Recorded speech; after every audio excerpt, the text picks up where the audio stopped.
Millionaire finds ex-wife at his mother's hospital bed, stunned to learn she secretly gave birth to his triplets. Hello, my precious and deeply respected family. Welcome back to Mr. Peter Stories. With all the love I've poured into every word, I sometimes ask myself, why do I need to beg for your likes and comments? If you love these stories, if you truly feel this bond, why wait for me to remind you? You don't need my permission to show your love. This is our space, our family. Your voice, your presence, your support, it matters more than you know. And when the likes fall, when the comments fade, I feel it, deeply. Please don't make me ask every time. If you're still with me, if you still care, speak from your heart and write, I am here, not for me alone, but to show this family is alive and still full of love.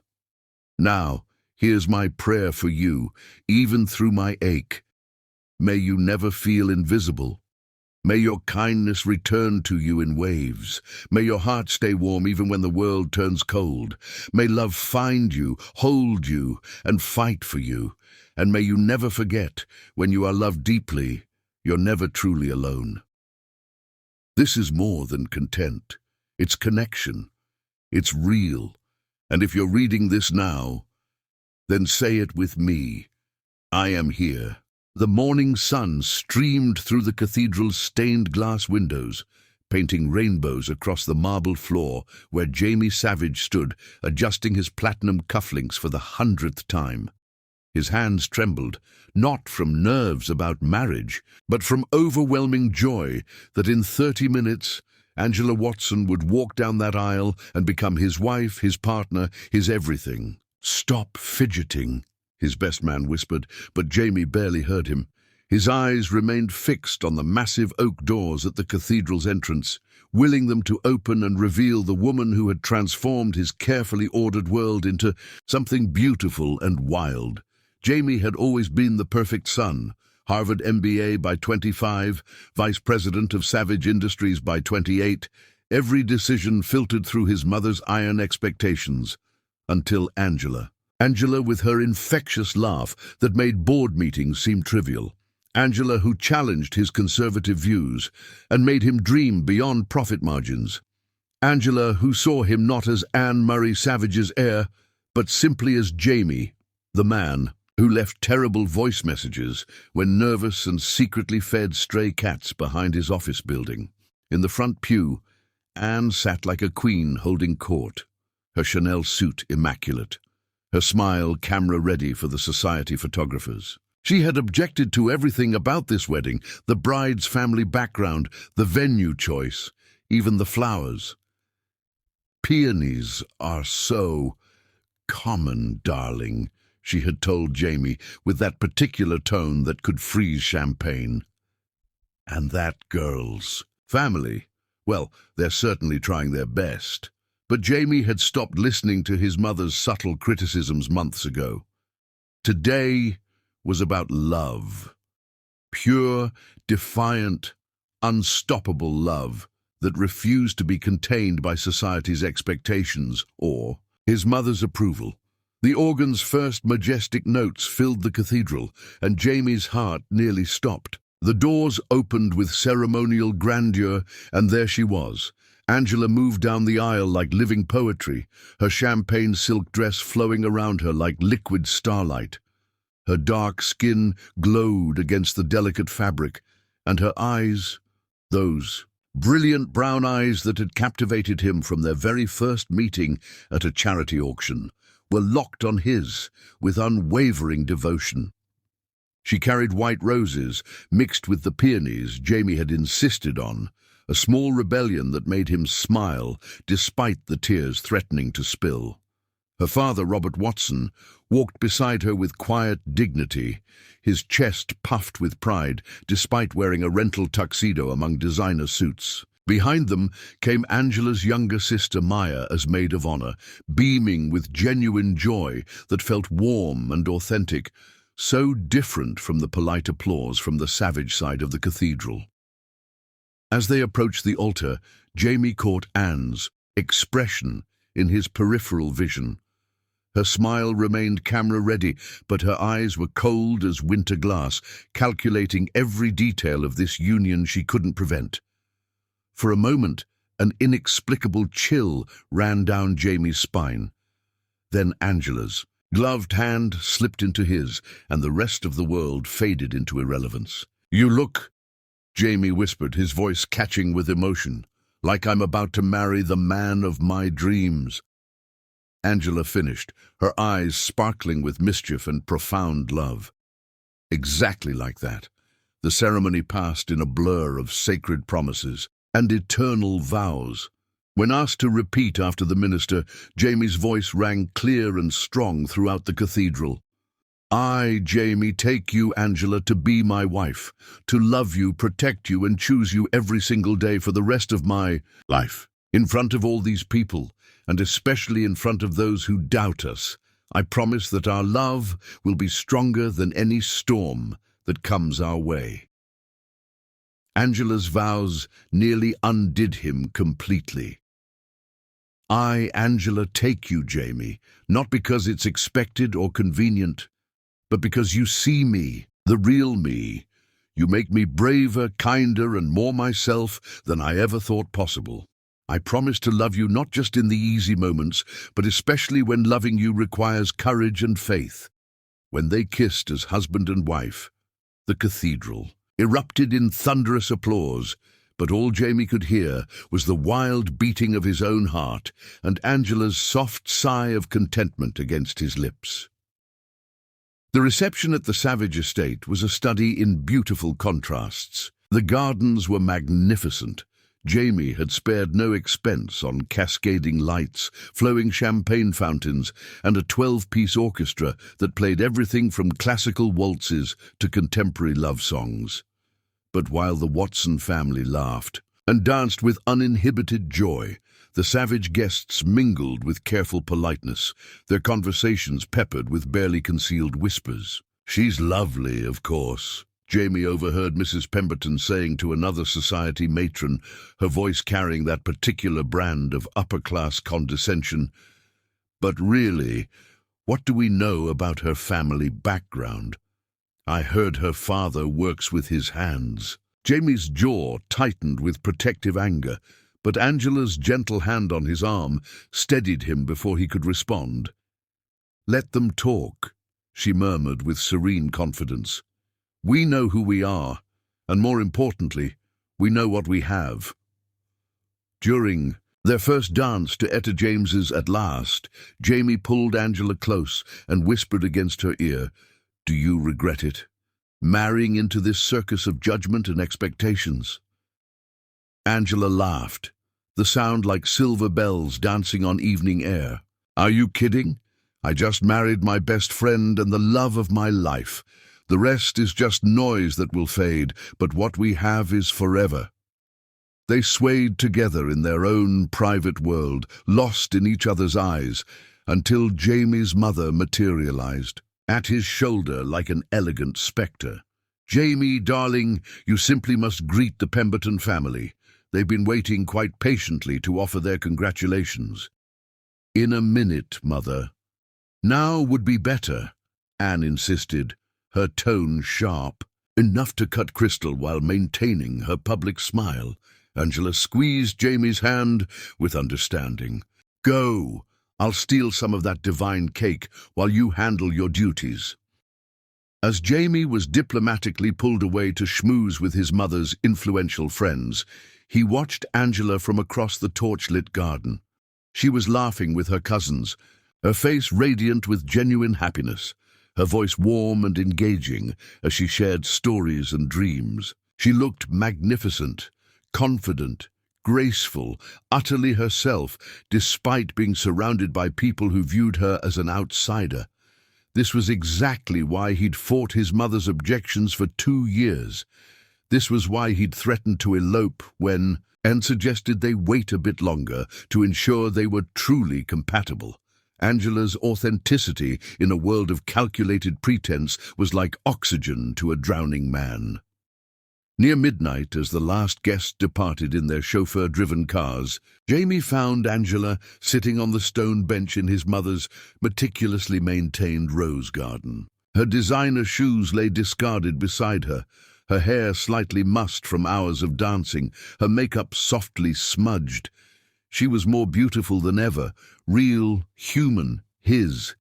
"Mrs. Savage," he said softly, settling beside her on the cool stone. "I'm in keeping Watson professionally," she said with a playful grin that made his heart skip. "But I have to admit, I love how you say Mrs. Savage." Angela Watson Savage has the most beautiful ring to it. They sat in comfortable silence, watching fireflies dance among the roses, while classical music drifted faintly from the house where staff was cleaning up the remnants of their perfect day. Finally, Angela spoke with unusual gravity. "Your mother hates me." Jamie's stomach twisted with uncomfortable recognition. "She doesn't hate Jamie." Angela turned to face him fully, her brown eyes serious in the moonlight. "She spent the entire reception avoiding me, except when absolutely necessary. For photos. During your mother-son dance, she whispered something that made you look like you'd swallowed glass. And when I went to thank her personally for hosting such a beautiful reception, she said, 'I hope you understand the expectations that come with the Savage name.' Not congratulations, not welcome to the family. Expectations." Jamie's hands clenched into fists of helpless frustration. "What she thinks doesn't matter. This is our life, Angela, our marriage, our future together. But she's your mother, and like it or not, she's part of our life now too. Then she'll learn to love you like I do. How could anyone not fall in love with you?" Angela leaned against his shoulder, and Jamie breathed in the intoxicating scent of her perfume mixed with the night-blooming jasmine. "Promise me something," she whispered with surprising intensity. "Anything in the world. Promise me that no matter what happens, no matter what anyone says or does or tries to convince you of, you'll remember this moment. You'll remember that we chose each other freely, completely, and with our eyes wide open to every challenge ahead." Something in her tone made Jamie pull back to study her face in the silvery moonlight. "Angela, what are you—" "Just promise me."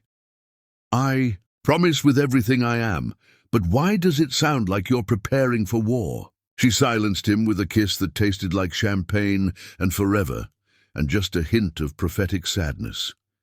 "Because I love you, Jamie Savage, and I have a feeling we're going to need to fight for that love." As they walked hand in hand back to the house, their house now, their sanctuary, Jamie felt invincible. Let his mother disapprove, let society whisper and judge. He had Angela, and Angela had him, and together they could conquer any obstacle. As they walked hand in hand back to the house, their house now, their sanctuary, Jamie felt invincible.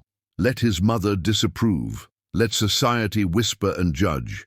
He had Angela, and Angela had him, and together they could conquer any obstacle. Neither of them noticed Anne watching from her bedroom window, her face carved from ice and calculation, her mind already working through the first stages of a plan that would test their love beyond imagination. In her perfectly manicured hand, she clutched the business card of a private investigator, a contact she'd dismissed months ago as unnecessary.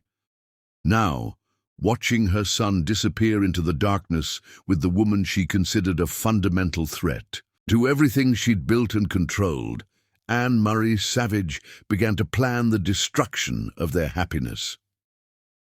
But for now, in the garden where Jamie had first told Angela he loved her, two newlyweds danced to music only they could hear, believing, with every fiber of their beings, that love would always be enough. They were about to discover how devastatingly wrong they could be. Chapter 2. The First Cruel Blow. 1 year and 3 months after their fairy tale wedding, Angela Watson Savage stood in the marble bathroom of their penthouse apartment, holding a pregnancy test with shaking hands as tears of pure joy streamed. Down her cheeks, two pink lines blazed like beacons of hope against the white plastic. Clear, undeniable, beautiful. "Jamie!" she called, her voice breaking with emotion. "Jamie, come here!" She heard his footsteps running down the hallway, panic evident in his pace. "What's wrong? Are you hurt?" When he appeared in the doorway, his dark hair still mussed from sleep, wearing only pajama bottoms and a concerned expression, Angela held up the test with a radiant smile that could have powered the city. "We're going to have a baby." The silence that followed lasted only heartbeats, but it felt like eternity. Then Jamie's face transformed with wonder and disbelief before he swept her into his arms, spinning her around the bathroom until they were both dizzy with laughter and tears. "Are you sure? Is it real?" he whispered against her neck, his voice rough with emotion. "2 tests, both positive. Oh, Jamie, we're going to be parents." They had been trying for 3 months, ever since their first wedding anniversary, when they'd decided they were ready to expand their family. 3 months of hope and disappointment, of tracking cycles and keeping fingers crossed, of dreaming about cribs and college funds and Christmas mornings filled with children's laughter. Jamie set her down gently, his hands immediately going to her still flat belly. "Hello in there, little one," he whispered, his forehead pressed against hers. "Your mama and daddy already love you so much."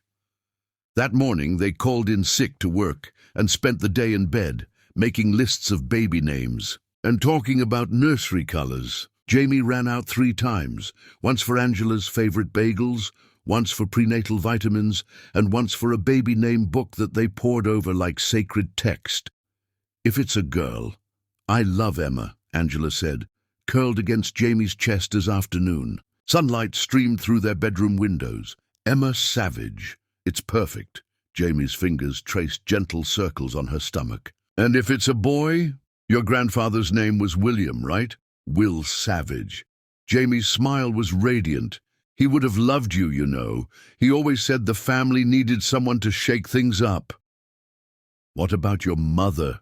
Should we tell her?" Jamie's expression flickered with something Angela couldn't quite read. "Let's wait until the doctor confirms everything. You know how she is about making sure things are certain before we make announcements." Angela nodded, though something cold settled in her stomach. She'd hoped that marriage and time might soften Anne's attitude toward her, but if anything, her mother-in-law had become more subtly hostile. Anne's criticism came wrapped in concern now, worry about Angela's demanding career, questions about whether she was eating properly or getting enough rest. Each comment felt like a small paper cut, barely noticeable, alone but painful in accumulation. The next 6 weeks passed in a haze of morning sickness and magical anticipation. Angela glowed with a radiance that made strangers smile at her on the street. Jamie became outrageously protective, insisting she eat breakfast every morning and take taxis instead of walking to work. They found an obstetrician, Dr. Sarah Chen, who confirmed the pregnancy and scheduled their first ultrasound for the 8-week mark. "Everything looks perfect," Dr. Chen assured them after Angela's first appointment. "Your hormone levels are excellent, and all your test results are normal. You're a very healthy pregnant woman." That evening, they finally decided to share their news with Anne. Jamie called his mother while Angela prepared dinner, listening to his half of the conversation with growing unease. "Yes, Mother, it's confirmed. No, we haven't told anyone else yet. Of course we'll be careful. Yes, I understand about family medical history." When Jamie hung up, his expression was troubled. "How did she take it?" Angela asked, though she could guess from his tone. "She's happy, of course, just worried. She wants us to use her doctor instead of Dr. Chen, Dr. Hammond. He's apparently some fertility specialist who's been treating women in our social circle for years." "I like Dr. Chen. I know. I told her that. But Mother insists Dr. Hammond is the best, and she's making appointments for second opinions and genetic counseling, and Jamie rubbed his temples. She just wants to make sure everything is perfect. Angela felt that familiar chill whenever Anne involved herself in their lives, but she pushed it aside. This was their baby, their joy. Nothing could touch that. 3 days later, Angela woke to cramping that felt different from the usual pregnancy discomfort. She tried to ignore it, attributing the pain to stress from a big presentation at work. But when she went to the bathroom that afternoon and saw blood, her world tilted off its axis. "No, no, no," she whispered, staring at the unmistakable evidence that something was wrong. "Please, no." The emergency room visit was a nightmare of fluorescent lights and clinical coldness. Dr. Chen met them there, her expression grave as she performed an ultrasound that showed only an empty gestational sac where their baby should have been growing. "I'm so sorry," Dr. Chen said gently. "You've experienced what we call a missed miscarriage. The pregnancy stopped developing around 6 weeks, but your body didn't recognize the loss immediately." Angela heard the words through a fog of devastating grief. Jamie's hand gripped hers tightly, but the physical pain was nothing compared to the agony in her chest. But the tests were positive. "Everything seemed fine," she whispered. "Sometimes these things happen without explanation. About 15 to 20% of known pregnancies end in miscarriage, usually due to chromosomal abnormalities that are completely random." They scheduled a D&C procedure for the following day. Angela went through the motions, signing forms, listening to instructions, nodding at explanations. But inside, she felt hollow and broken. That night, as she lay in Jamie's arms while he whispered words of comfort and love, neither of them noticed the black sedan parked across from their building, or the figure inside making careful notes about their comings and goings. The procedure went smoothly, but the emotional recovery was brutal. Angela took a week off work, spending her days curled on the couch, grieving for the future they'd lost. Jamie was incredibly loving and supportive, bringing her favorite foods and holding her when she cried, but she could see the grief in his eyes too. It was during this vulnerable time that Anne made her move. "I've made an appointment for Angela with Dr. Hammond," she announced, when she arrived at their apartment 3 days after the miscarriage, carrying an elaborate flower arrangement and wearing an expression of perfectly calibrated sympathy. "Mother, that's not necessary," Jamie began, but Anne held up a manicured hand. "Darling, I've been doing some research. Dr. Hammond specializes in pregnancy loss and fertility issues. He can run tests to make sure nothing like this happens again." Dr. Chen said miscarriages are common. Angela started. Of course she did. But Dr. Hammond can do genetic testing, hormone panels, check for underlying conditions that might have contributed to this tragedy. Anne's voice carried just the right note of concern mixed with authority. "I've already spoken to him about your case. He's very interested in helping." Something about the way Anne said "your case" made Angela's skin crawl, but grief had left her emotionally exhausted and vulnerable to anything that promised answers or prevention. "I suppose a second opinion couldn't hurt," she said quietly. Dr. Hammond's office was nothing like Dr. Chen's warm, welcoming practice. Located in an expensive medical building on the Upper East Side, it felt more like a luxury hotel than a healthcare facility. Dr. Hammond himself was a distinguished man in his 60s, with silver hair and an unnaturally smooth bedside manner that set Angela's teeth on edge. "Mrs. Savage," he said, deliberately using Jamie's surname despite Angela's correction. "I'm so sorry for your loss. Let me assure you we're going to get to the bottom of why this happened." The appointment was extensive. Blood draws, physical examination, detailed questions about Angela's medical history going back to puberty. Dr. Hammond took copious notes, asking particularly pointed questions about her family's reproductive health. "Has your mother experienced pregnancy loss?" "Not that I know of." "Any sisters or female cousins with fertility issues?" "No." What about genetic disorders, diabetes, autoimmune conditions? Angela answered honestly. No family history of significant genetic problems, no major health issues in her immediate family. But Dr. Hammond's questions made her feel like she was failing some kind of test. I'd like to run some specialized tests, he said finally. Genetic panels, hormone assays, some newer diagnostics that aren't widely available yet. It may take a few weeks to get results, but I want to be thorough. 2 weeks later, Dr. Hammond called Jamie to discuss the results. Angela was at work, presenting a marketing campaign to a major client when Jamie's call came through. Angela, you need to come home. Now. The tone of his voice made her blood freeze. What's wrong? Are you hurt? Just come home. Please. She found Jamie pacing their living room like a caged animal, his face pale and stricken. In his hands was a manila folder thick with medical documents. Jamie, you're scaring me. What's going on?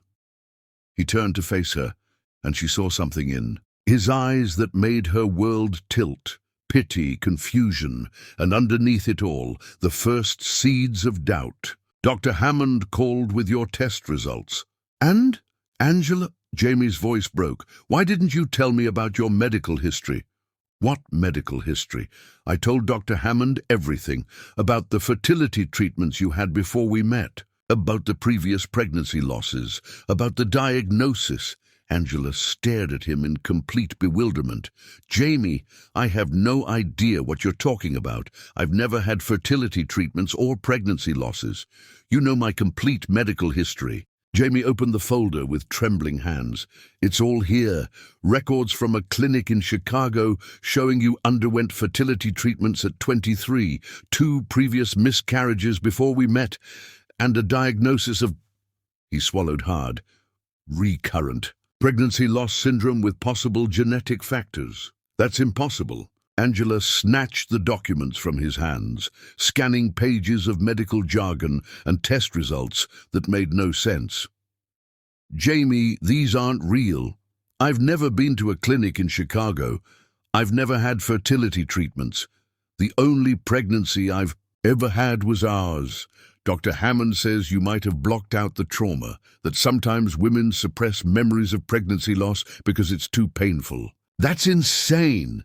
Angela's voice rose to near hysteria. I would remember something like that.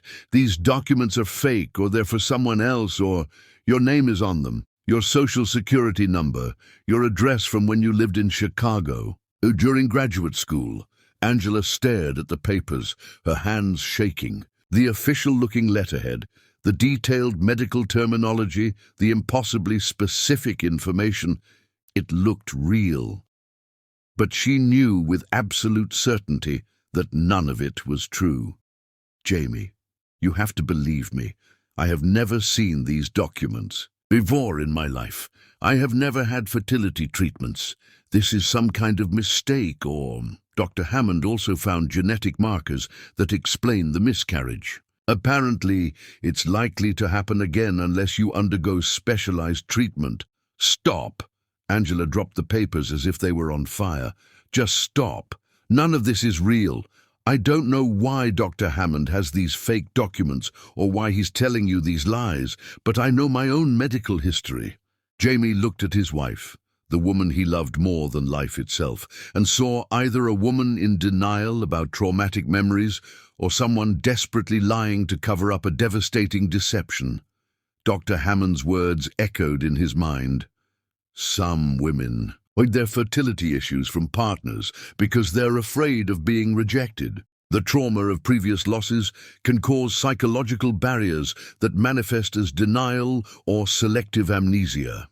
Angela, if you're embarrassed about the fertility issues, you don't have to be. We can work through this together.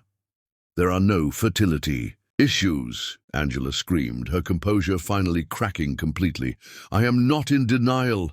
I am not suppressing traumatic memories. These documents are lies. But even as she said it, she could see doubt creeping into Jamie's eyes, doubt planted by a master manipulator who understood exactly how to exploit a man's love for his wife, turning it into a weapon that would destroy them both.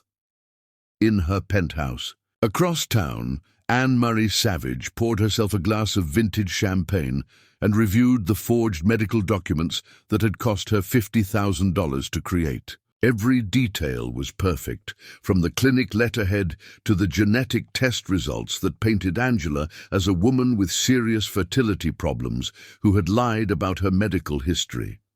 Dr. Hammond had played his part perfectly, expressing just the right amount of professional concern, mixed with gentle suggestions that Angela might be psychologically suppressing traumatic memories. Phase 1 was complete. The seeds of doubt were planted. Now all Anne had to do was water them with patience and watch as her son's marriage died from the inside out. Angela spent that night sobbing in Jamie's arms, begging him to believe her, while Jamie held her and wondered if the woman he'd married had been lying to him from the very beginning. Neither of them realized that their first real crisis had been carefully orchestrated by the one person who should have supported their love, but instead had chosen to destroy it. Chapter 3.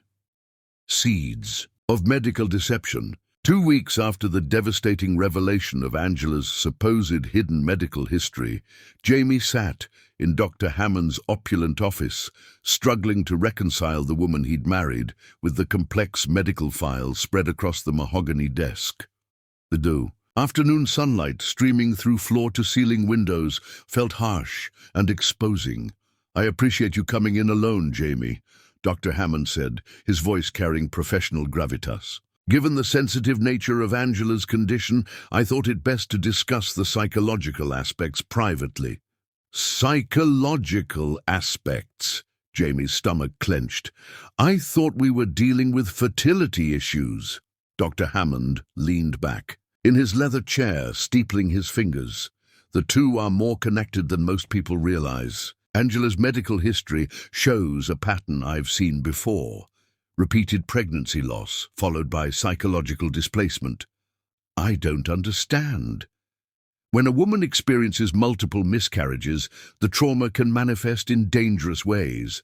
Some women develop what we call phantom pregnancy syndrome, the ability to convince themselves they're pregnant when they're not." Jamie felt the room grow cold. Phantom pregnancy. Women who desperately want children but have experienced repeated loss sometimes develop the psychological ability to manufacture pregnancy symptoms. The mind is incredibly powerful when driven by desperate need. Dr. Hammond opened a medical journal and turned it toward Jamie. "This study shows the pattern clearly. Women with recurrent pregnancy loss can develop elaborate methods to produce false-positive pregnancy tests." Jamie's hands shook as he stared at the clinical study. "Are you saying Angela faked being pregnant?" "Not consciously. That's what makes this condition so tragic. The woman truly believes she's pregnant. Her body may even manifest symptoms, missed periods, nausea, breast tenderness. It's a psychological defense mechanism against trauma." But Dr. Chen confirmed the pregnancy. The ultrasound showed a gestational sac, yes, but no fetal heartbeat, no actual embryo. Angela's body attempted to create a pregnancy that was never viable. Combined with her psychological need to be pregnant, she interpreted early signs as confirmation, when the reality was quite different. Dr. Hammond pulled out another file. "I've been researching Angela's case extensively. The pattern is textbook, early fertility trauma, hidden medical history, and now this pseudosciasis episode. I'm afraid so. And Jamie, women with this condition often become increasingly desperate. The episodes can become more frequent, more elaborate. They may go to great lengths to convince their partners that their phantom pregnancies are real." Jamie stared at the documents, his world tilting. "What do I do?" "Approach this with compassion. Angela isn't lying maliciously. She genuinely believes her mind's fabrications. But she needs psychiatric intervention, possibly medication, to regulate her hormones and psychological state. She'll never agree to see a psychiatrist." That's part of the condition. Denial is a core component. Women with pseudocyesis often become hostile when confronted with reality. Dr. Hammond leaned forward. Jamie, some women with this condition have been known to fake elaborate pregnancies lasting months. Others have attempted to steal infants from hospitals. Angela needs help before this escalates. You think she could become dangerous. I think she needs professional help immediately. And you need to be prepared for another pregnancy soon. The condition tends to cycle. Jamie left Dr. Hammond's office clutching medical studies about pseudocyesis and a list of recommended psychiatrists. The walk home felt like a journey through quicksand. Angela was in their kitchen when he arrived, humming softly as she prepared dinner. She looked beautiful and normal, which somehow made everything worse. "How was your appointment?" she asked without looking up. "Fine," Jamie lied, sliding the folder under mail before she could see it. Did he say anything about when we might try again? The question felt loaded with hidden meaning. Was she already planning her next episode? He thinks we should wait. Let your body recover completely. That night, as Angela slept peacefully beside him, Jamie lay awake reading the medical studies. Each case seemed to describe his wife with horrifying accuracy. Intelligent, successful women who developed elaborate pregnancy fantasies as coping mechanisms. 2 months passed in uneasy peace. Angela threw herself into work, accepting a promotion requiring longer hours. Jamie told himself this was healthy, a sign she was moving past the pregnancy loss. Then came the morning that shattered his fragile hope. Jamie woke to find Angela sitting on their bed, holding something with pure radiance on her face. His blood ran cold before she turned to show him 3 pregnancy tests, all positive.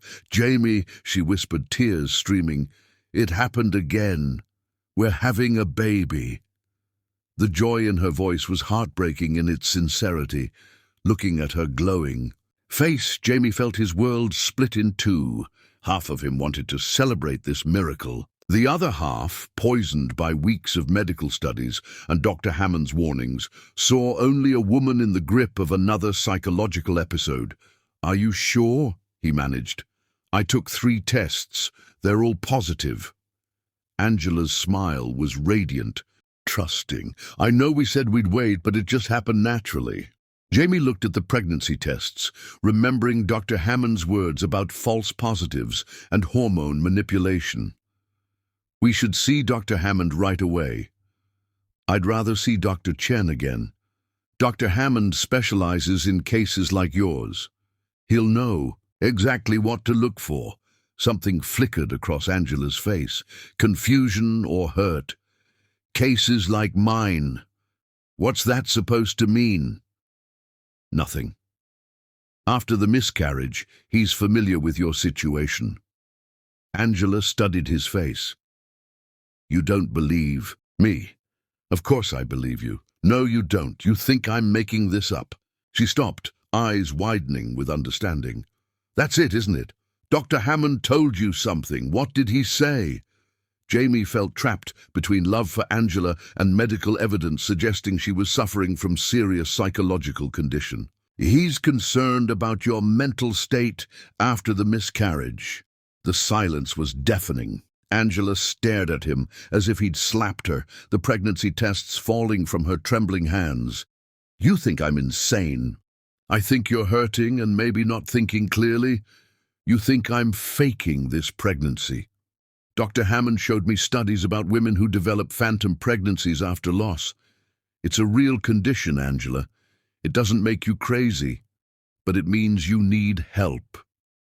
Angela stood slowly, her face cycling through emotions. Hurt, anger, disbelief, and finally, cold fury. "Get out, Angela! Get out!" she screamed. "Get out of our bedroom and don't come back until you remember that I'm your wife, not some..." A psychiatric case study. Jamie gathered his clothes with shaking hands. As he closed the door behind him, he thought he heard her whisper, "I'm pregnant. I'm really pregnant. Why won't you believe me?" Angela spent that day taking pregnancy test after pregnancy test, each confirming what her body knew. She was carrying Jamie's child. But with each positive result, the doubt Jamie had planted grew stronger. By evening, Angela had convinced herself to make an appointment with Dr. Chen for confirmation. But when she called, she was told her medical records had been transferred to Dr. Hammond at her family's request. Angela hung up with trembling hands, finally understanding she was trapped in a web she couldn't see, fighting an enemy who knew exactly how to use her husband's love against her. The war for her marriage and her sanity had officially begun. Chapter 4. The Pregnancy That Wasn't Believed. 3 weeks after Jamie had walked out of their bedroom, Angela sat in the waiting room of Dr. Hammond's practice, her hands protectively cradling a belly that had begun to show the first subtle signs of pregnancy. She'd finally agreed to see Jamie's preferred doctor, desperate to prove her pregnancy was real and restore some peace to their crumbling marriage. Jamie sat beside her, but the distance between them felt like an ocean. He'd moved into the guest room temporarily, claiming he needed space to process everything Dr. Hammond had told him about her condition. Every morning, Angela woke, hoping to see understanding in his eyes, only to find the same careful, clinical observation that made her feel like a specimen under a microscope. "Mrs. Savage," the nurse called, deliberately using Jamie's surname, despite Angela's repeated corrections. Dr. Hammond's examination room felt more like an interrogation chamber than a medical facility. The lighting was harsh and clinical, designed to expose rather than comfort. Dr. Hammond himself greeted them with the sort of professional sympathy typically reserved for terminal diagnoses. "Angela, Jamie, thank you for coming in. I know this must be a difficult time for both of you." Angela tried to smile, though something about Dr. Hammond's manner set her teeth on edge. "I'm just hoping we can get some clarity. I know my body, and I know I'm pregnant." "Of course you do," Dr. Hammond said, with the sort of gentle condescension that made Angela want to scream. "That's exactly what we're here to explore." The examination was extensive and invasive in ways that felt unnecessary. Dr. Hammond drew what seemed like pints of blood, performed an ultrasound that he positioned so neither Angela nor Jamie could see the screen clearly, and asked detailed questions about Angela's emotional state, sleep patterns, and eating habits. "Have you been experiencing any unusual stress lately?" he asked, making notes in a file that seemed impossibly thick for someone he'd only seen twice. "Well, my husband thinks I'm having a psychological breakdown, so that's been fairly stressful." Angela replied with more sharpness than she'd intended. Dr. Hammond's expression remained professionally neutral. "And how are you coping with that stress? Any changes in appetite? Unusual cravings? Nausea?" "I have morning sickness, if that's what you're asking, which is perfectly normal for someone who's pregnant. Certainly, though stress can manifest in physical symptoms that closely mimic pregnancy. The mind-body connection is remarkably powerful." After the examination, Dr. Hammond asked to speak with Jamie privately. Angela waited in the reception area, watching other pregnant women with their partners, all of them glowing with shared joy and anticipation. None of them looked like they were fighting for their sanity or their marriage. In his office, Dr. Hammond showed Jamie the ultrasound images on his computer screen. "I'm afraid my suspicions were correct," he said gravely. "There's no viable pregnancy here." Jamie stared at the grainy black and white images, trying to make sense of what he was seeing. "But she's been having morning sickness. Her body is changing, all perfectly explicable by the condition I described. Look here." Dr. Hammond pointed to areas on the ultrasound that meant nothing to Jamie. "This is Angela's uterus. As you can see, it's completely empty. No gestational sac, no fetal development, nothing that would indicate pregnancy. Then why are the pregnancy tests positive?" Dr. Hammond pulled out a vial of Angela's blood. We ran comprehensive hormone panels. Angela's HCG levels are elevated, but not from pregnancy. She's been taking fertility medications, black market hormones, that can trigger false positive pregnancy tests and even some pregnancy symptoms. Jamie felt the room spin around him. She's been taking drugs. I found traces of clomiphene and injectable HCG in her system. These are powerful fertility drugs that shouldn't be taken without medical supervision. They can cause exactly the symptoms Angela's experiencing: nausea, breast tenderness, even missed periods and weight gain. Where would she get those drugs? The internet, unfortunately. There's a thriving black market for fertility medications.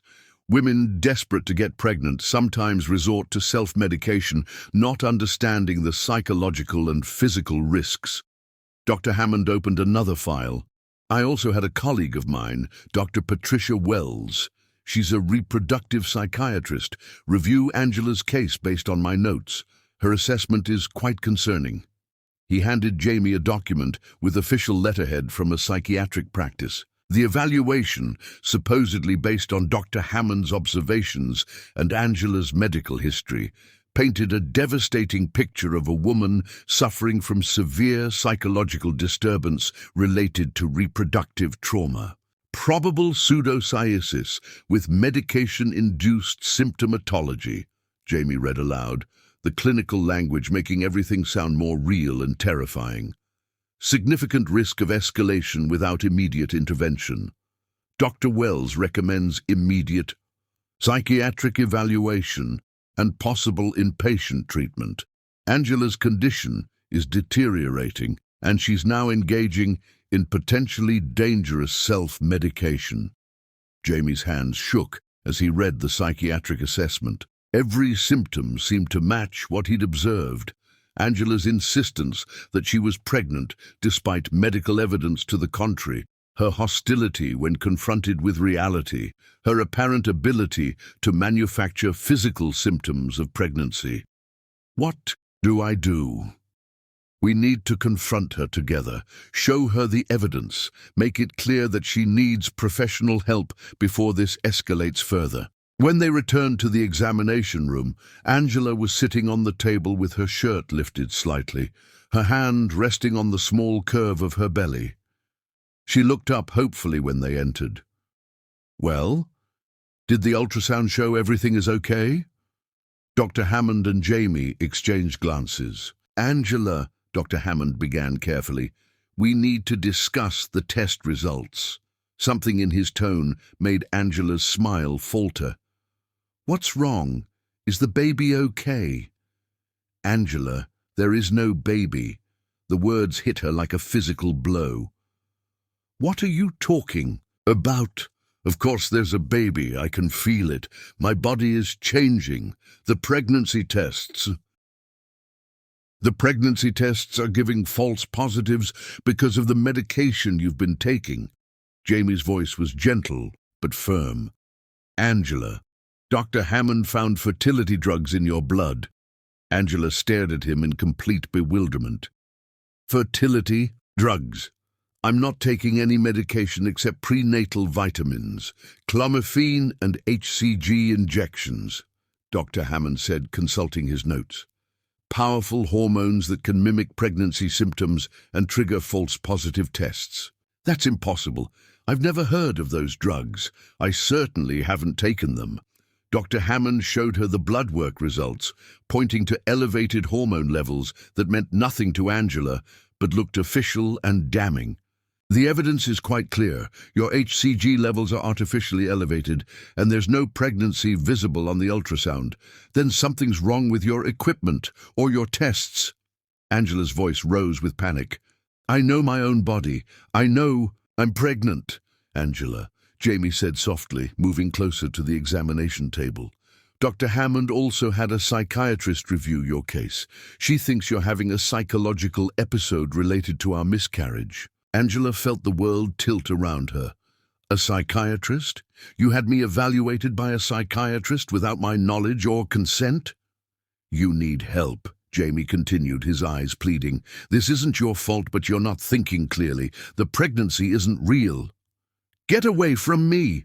Angela screamed, jumping down from the examination table. "Both of you! I don't know what sick game you're playing, but I am pregnant. These tests are wrong, or fake, or someone is lying." "Angela, please," Dr. Hammond interrupted with professional calm. "I understand this is difficult to accept, but denial is a common symptom of your condition. The sooner we get you proper treatment—" "I don't have a condition. I'm pregnant with my husband's child, and if you can't see that on your ultrasound, then you're either incompetent or lying." Angela grabbed her purse and headed for the door, but Jamie caught her arm. "Angela, wait. We can work through this together." She turned to face him, and Jamie was shocked by the raw anguish in her eyes. "You really believe them? You actually think I'm making this up? I think you're sick. I think you need help, but I love you, and we can get through this." "I'm not sick." Angela pulled away from him. "And I'm not crazy. I'm pregnant, Jamie. I'm carrying our children." "Children?"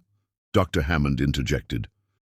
"As in plural. Triplets," Angela said defiantly. "I'm pregnant with triplets. I can feel them moving."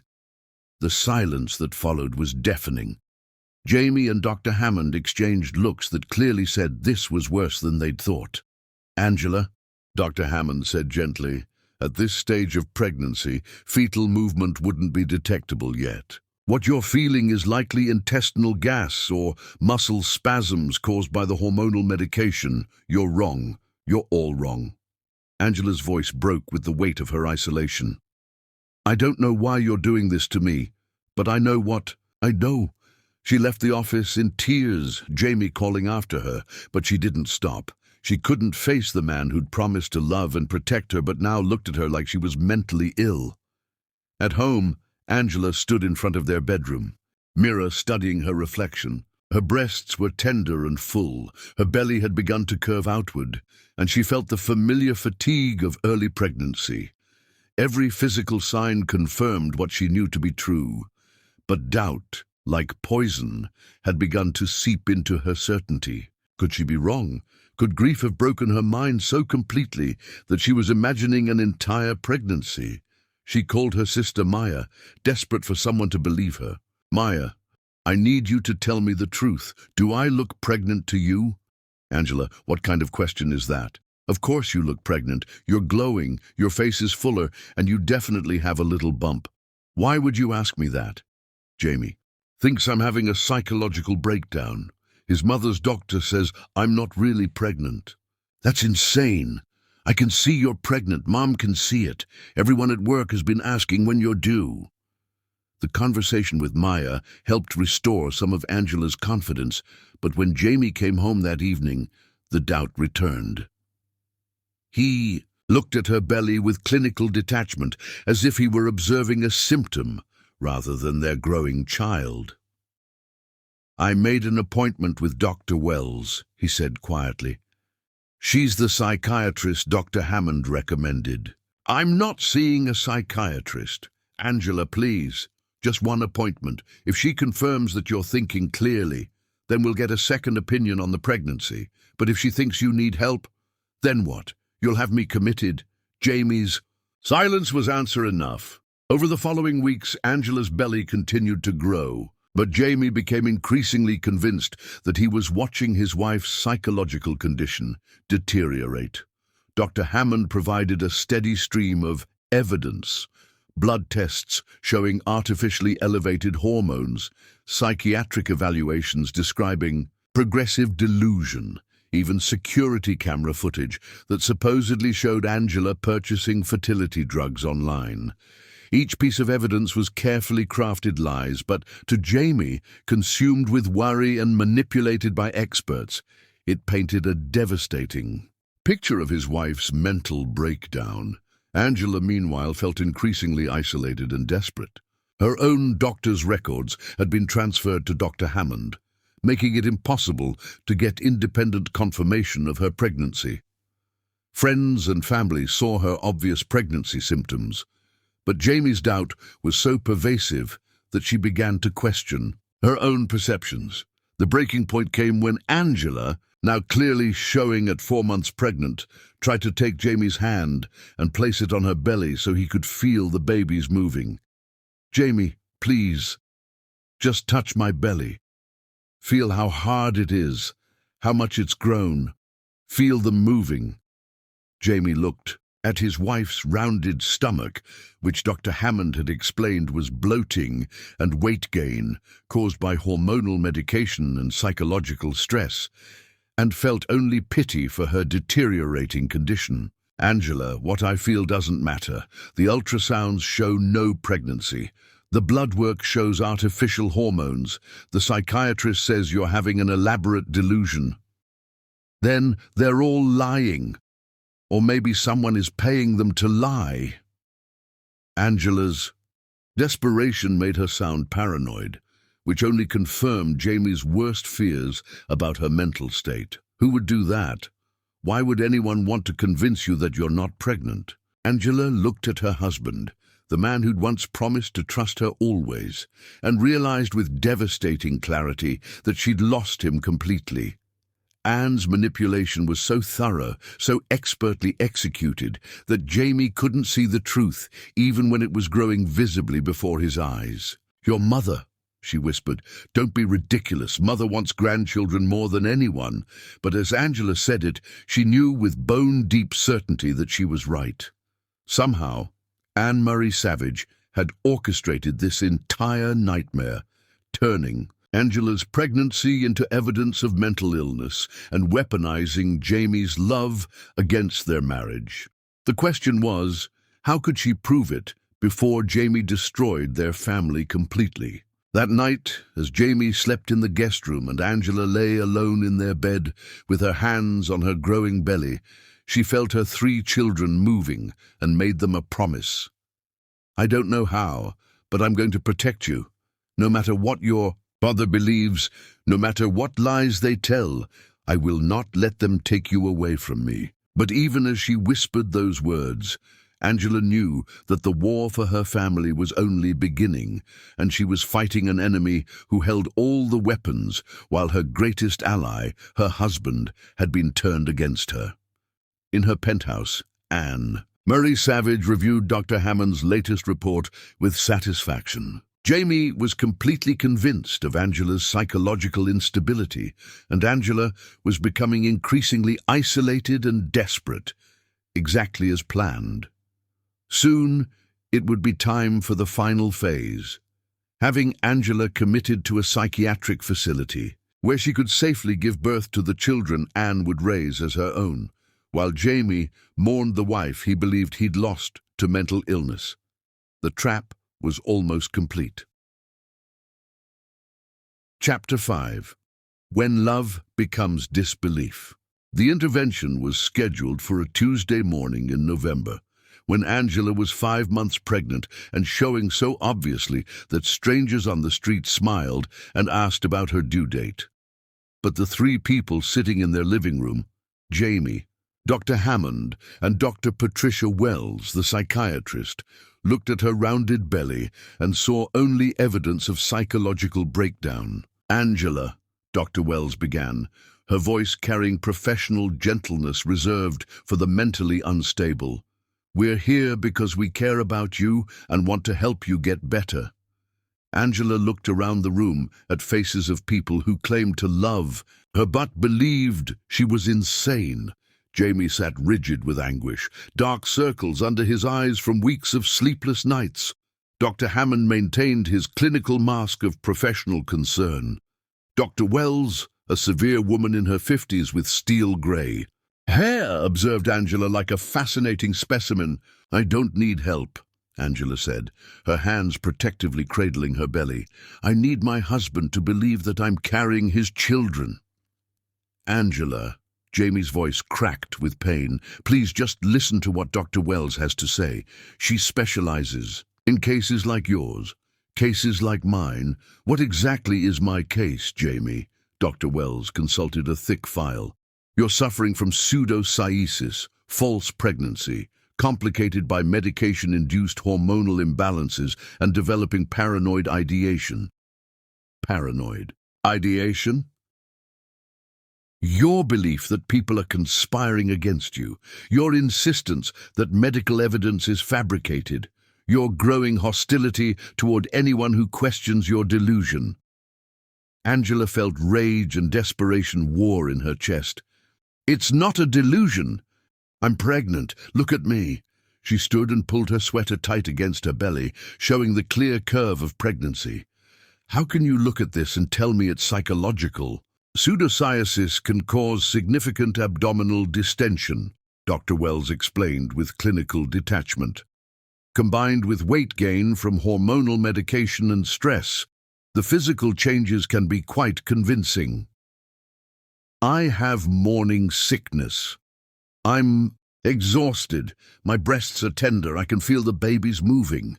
All symptoms that can be caused by the fertility drugs you've been taking, Dr. Hammond interjected. Angela, we've found evidence of continued drug use. Your hormone levels are dangerously elevated. I'm not taking any drugs. Angela turned to Jamie, pleading. Jamie, you know me. Have you ever seen me take mysterious medications? Have you ever found pills or syringes? Jamie's silence was devastating. Finally, he spoke barely above a whisper. You could be hiding them. Dr. Hammond says women with your condition often become very secretive. The words hit Angela like physical blows. Her husband now believed she was capable of elaborate deception and self-harm. I see, she said with deadly quiet.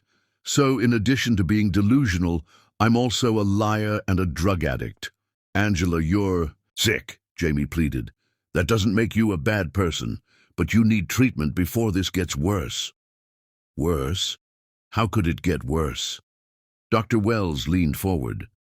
Women with untreated pseudocyesis sometimes progress to more dangerous behaviors, self-harm to simulate pregnancy complications, in extreme cases violence toward family members who threaten their delusion.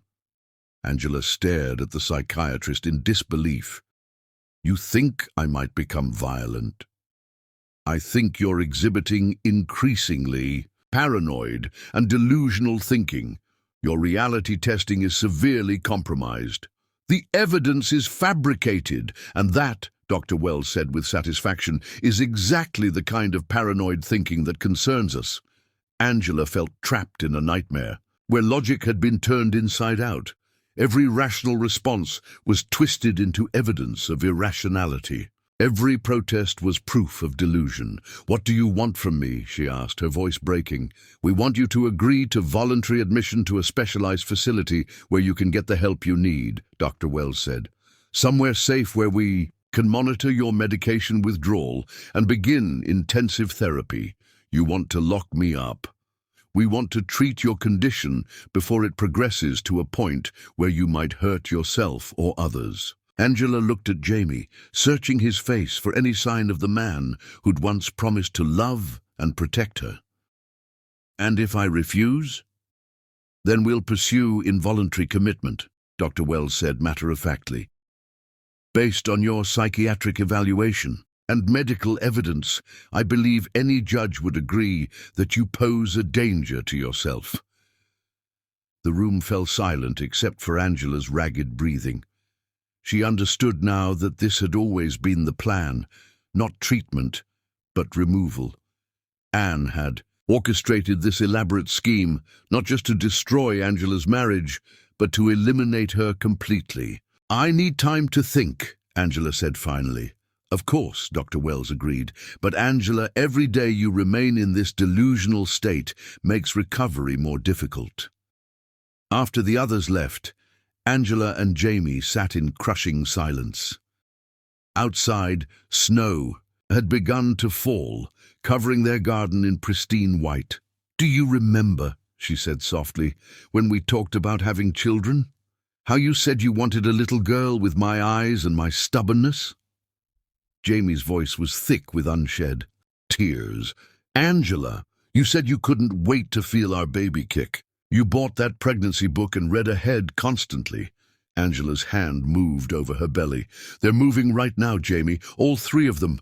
Our children are alive and growing inside me, and you're convinced I'm insane. I'm convinced. You need help.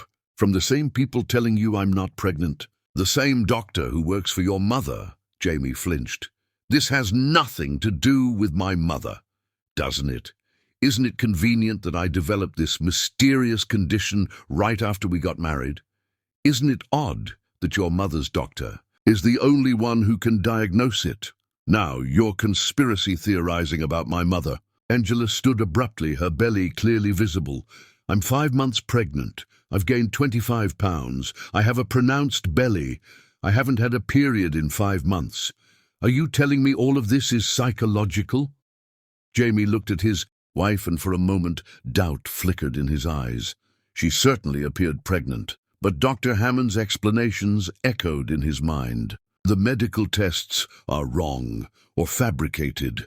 Angela's voice broke. I'm talking about the woman who has orchestrated this entire nightmare. My mother is not responsible for your mental breakdown. The words hung between them like a blade. Angela stared at her husband and saw a stranger, someone so thoroughly poisoned against her that he couldn't see truth, even when it was growing before his eyes. "Get out," she whispered. "Angela, get out," she screamed. "Get out of this house, and don't come back until you remember that I'm your wife, not your patient." Jamie left that night, moving back to his childhood room at the Savage estate.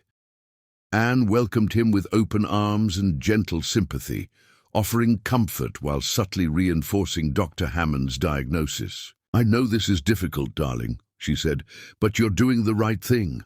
Angela needs professional help, and sometimes the kindest thing we can do is force them to get treatment." 3 days before Angela planned to escape the city, Dr. Wells arrived at her door with 2 police officers and a court order for involuntary psychiatric commitment. "I'm sorry, Angela," Dr. Wells said with false sympathy, "but your condition has deteriorated to the point where we can't allow you to remain unsupervised." As the officers gently but firmly escorted Angela to the waiting ambulance, she caught sight of Jamie watching from a black sedan parked across the street. Their eyes met through the window, and she saw something that broke her heart completely: relief. At the psychiatric facility, Angela was strip-searched, given institutional clothing, and placed in a room with padded walls. When she demanded an independent medical examination to prove her pregnancy, she was told such requests required approval from her attending physician, Dr. Hammond. 2 weeks into her confinement, Jamie came to visit. He sat across from her in the sterile visiting room, looking haggard and guilty. "How are you feeling?" he asked. Angela, fighting through psychiatric medication fog, looked at the man she'd once planned to grow old with.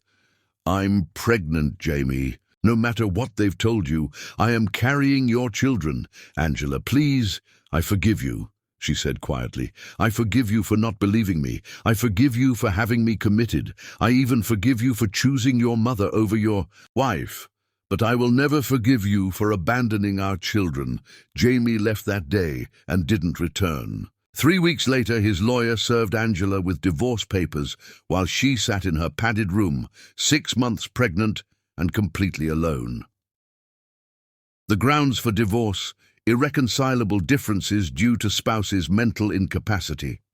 Angela signed the papers with a steady hand, her other hand resting on her belly, where 3 babies grew, despite the world's insistence that they didn't exist. "Don't worry," she whispered to them. "Mama's going to find a way out of here, and when I do, we're going to show the world the truth." In her penthouse, Anne toasted her victory with champagne while reviewing the divorce decree. Soon, Angela would give birth in the psychiatric facility. The children would be placed in Anne's custody as their only sane relative, and Jamie would never know that his wife had been telling the truth all along. It was, Anne reflected, a perfect plan. The truth would be buried with Angela's reputation, and Anne would finally have the heirs she'd always wanted. Chapter 6: The Birth That Shattered Everything. Angela's labor began at 3:17 a.m. on a cold February morning, 7 weeks after she'd signed divorce papers in the psychiatric ward, and 9 months after Dr. Hammond had convinced Jamie that her pregnancy was delusion. She woke to powerful contractions that doubled her over in the narrow hospital bed where she'd been confined for 3 months. "Help!" she gasped, pressing the call button with shaking hands. "Something's happening." The night nurse, a kind woman named Rosa, who'd always treated Angela with more compassion than the doctors, rushed in to find Angela clutching her enormous belly as another contraction ripped through her. "How far apart are the contractions?" Rosa asked, immediately calling for Dr. Morrison, the facility's chief medical officer. "I don't know. They just started. Rosa, please, the babies are coming." Even now, after months of being told she was delusional, Rosa had never quite believed that Angela's pregnancy was psychological. She'd seen too many pregnant women to mistake the signs, and Angela's belly was rock hard and clearly full of babies. Dr. Morrison arrived within minutes, his face grim as he examined Angela. Unlike Dr. Hammond, who specialized in feeding Jamie lies, Dr. Morrison was a legitimate physician who dealt in medical facts. What he found during his examination made him grab the phone immediately. "I need an obstetric team in here now," he barked into the receiver. "We have a woman in active labor with what appears to be a multiple gestation." "What appears to be?" Angela panted between contractions. "Doctor, I've been telling everyone for 9 months that I'm pregnant with triplets." Dr. Morrison looked at Angela's chart, reading months of psychiatric notes that insisted she was suffering from pseudocyesis. Then he looked at the woman in front of him, obviously in the throes of very real labor. "Mrs. Watson-Savage, I need to ask you directly. Have you been pregnant this entire time?" "Yes!" Angela cried as another contraction hit. "I've been pregnant the whole time. Please, just help my babies be born safely." Within an hour, Angela was in the delivery room, surrounded by a medical team that was scrambling to understand how a woman supposedly suffering from false pregnancy had ended up in active labor with multiples. The ultrasound machine wheeled in for the emergency revealed not one, but 3 distinct heartbeats, 3 fully formed babies ready to be born. "How is this possible?" the attending obstetrician asked Dr. Morrison. "Her chart says she's been committed for pseudocyesis." "Someone made a massive mistake," Dr. Morrison replied grimly. "This woman is having triplets." Angela barely heard their confusion over the intensity of her labor. After 9 months of being told her pregnancy was imaginary, she was finally vindicated, but she was also completely alone. No husband holding her hand, no family offering support, no one to share the miracle of bringing 3 lives into the world. At 11:42 a.m., Xavier was born, weighing 6 pounds and 2 ounces, his cries filling the delivery room with triumphant sound. At 11:48 a.m., Kalani followed, 5 pounds and 14 ounces of perfect baby boy. And at 11:53 a.m., Nirik completed their family, 6 pounds even, with his father's dark hair and his mother's determined chin. 3 healthy boys, the obstetrician announced, placing the babies on Angela's chest as she sobbed with relief and joy. "Congratulations, Mama." Angela looked down at her 3 sons, real, breathing, absolutely perfect, and felt a mixture of overwhelming love and devastating grief. They were here, they were safe, and their father wasn't here to meet them because he'd believed she was insane. "Can someone call my ex-husband?" she whispered to Rosa, who was helping clean the babies. "Jamie Savage. He should know about his sons. Are you sure, honey, after everything he put you through?" Angela looked at her babies, thinking about how they deserved to know their father, even if their father hadn't believed they existed. He's their daddy. They have a right to meet him. Rosa made the call from the nurse's station, reaching Jamie at Savage Industries, where he was trying to lose himself in work and forget about the wife he'd had committed for her own good. Mr. Savage? This is Rosa Martinez at Hillcrest Psychiatric Hospital. I'm calling about your wife. Jamie's blood ran cold. Had Angela hurt herself? Had her condition worsened? What's wrong? Is she okay? Sir, she's just given birth to 3 healthy baby boys. The silence on the phone stretched so long that Rosa wondered if the connection had been lost. That's impossible, Jamie finally said. Angela wasn't pregnant. She's been committed for false pregnancy syndrome. Mr. Savage, I'm holding one of your sons right now. Would you like to know his weight? Jamie sat down heavily in his office chair, the room spinning around him. You're saying she was actually pregnant? 9 months and 2 days, 3 beautiful boys, Xavian, Kailani and Nairik. She named them herself. Jamie hung up the phone and stared at nothing, his mind completely unable to process what he'd just heard. For 9 months, medical professionals had convinced him that his wife was delusional. For 9 months, he'd watched her belly grow and been told it was psychological swelling. For 9 months, he'd listened to her plead that she was carrying his children and been assured that her claims were elaborate fantasies, and now she'd given birth to triplets. The drive to the hospital passed in a blur of conflicting emotions. Disbelief, terror, hope, and a growing realization that he might have made the most catastrophic mistake of his life. When he arrived at Hillcrest, he was directed to the maternity ward, not the psychiatric wing where he'd last seen Angela. Dr. Morrison met him in the hallway, his expression serious. Mr. Savage, we need to talk before you see your wife and children. Children? Jamie repeated numbly. They're real. The babies are real. Very real.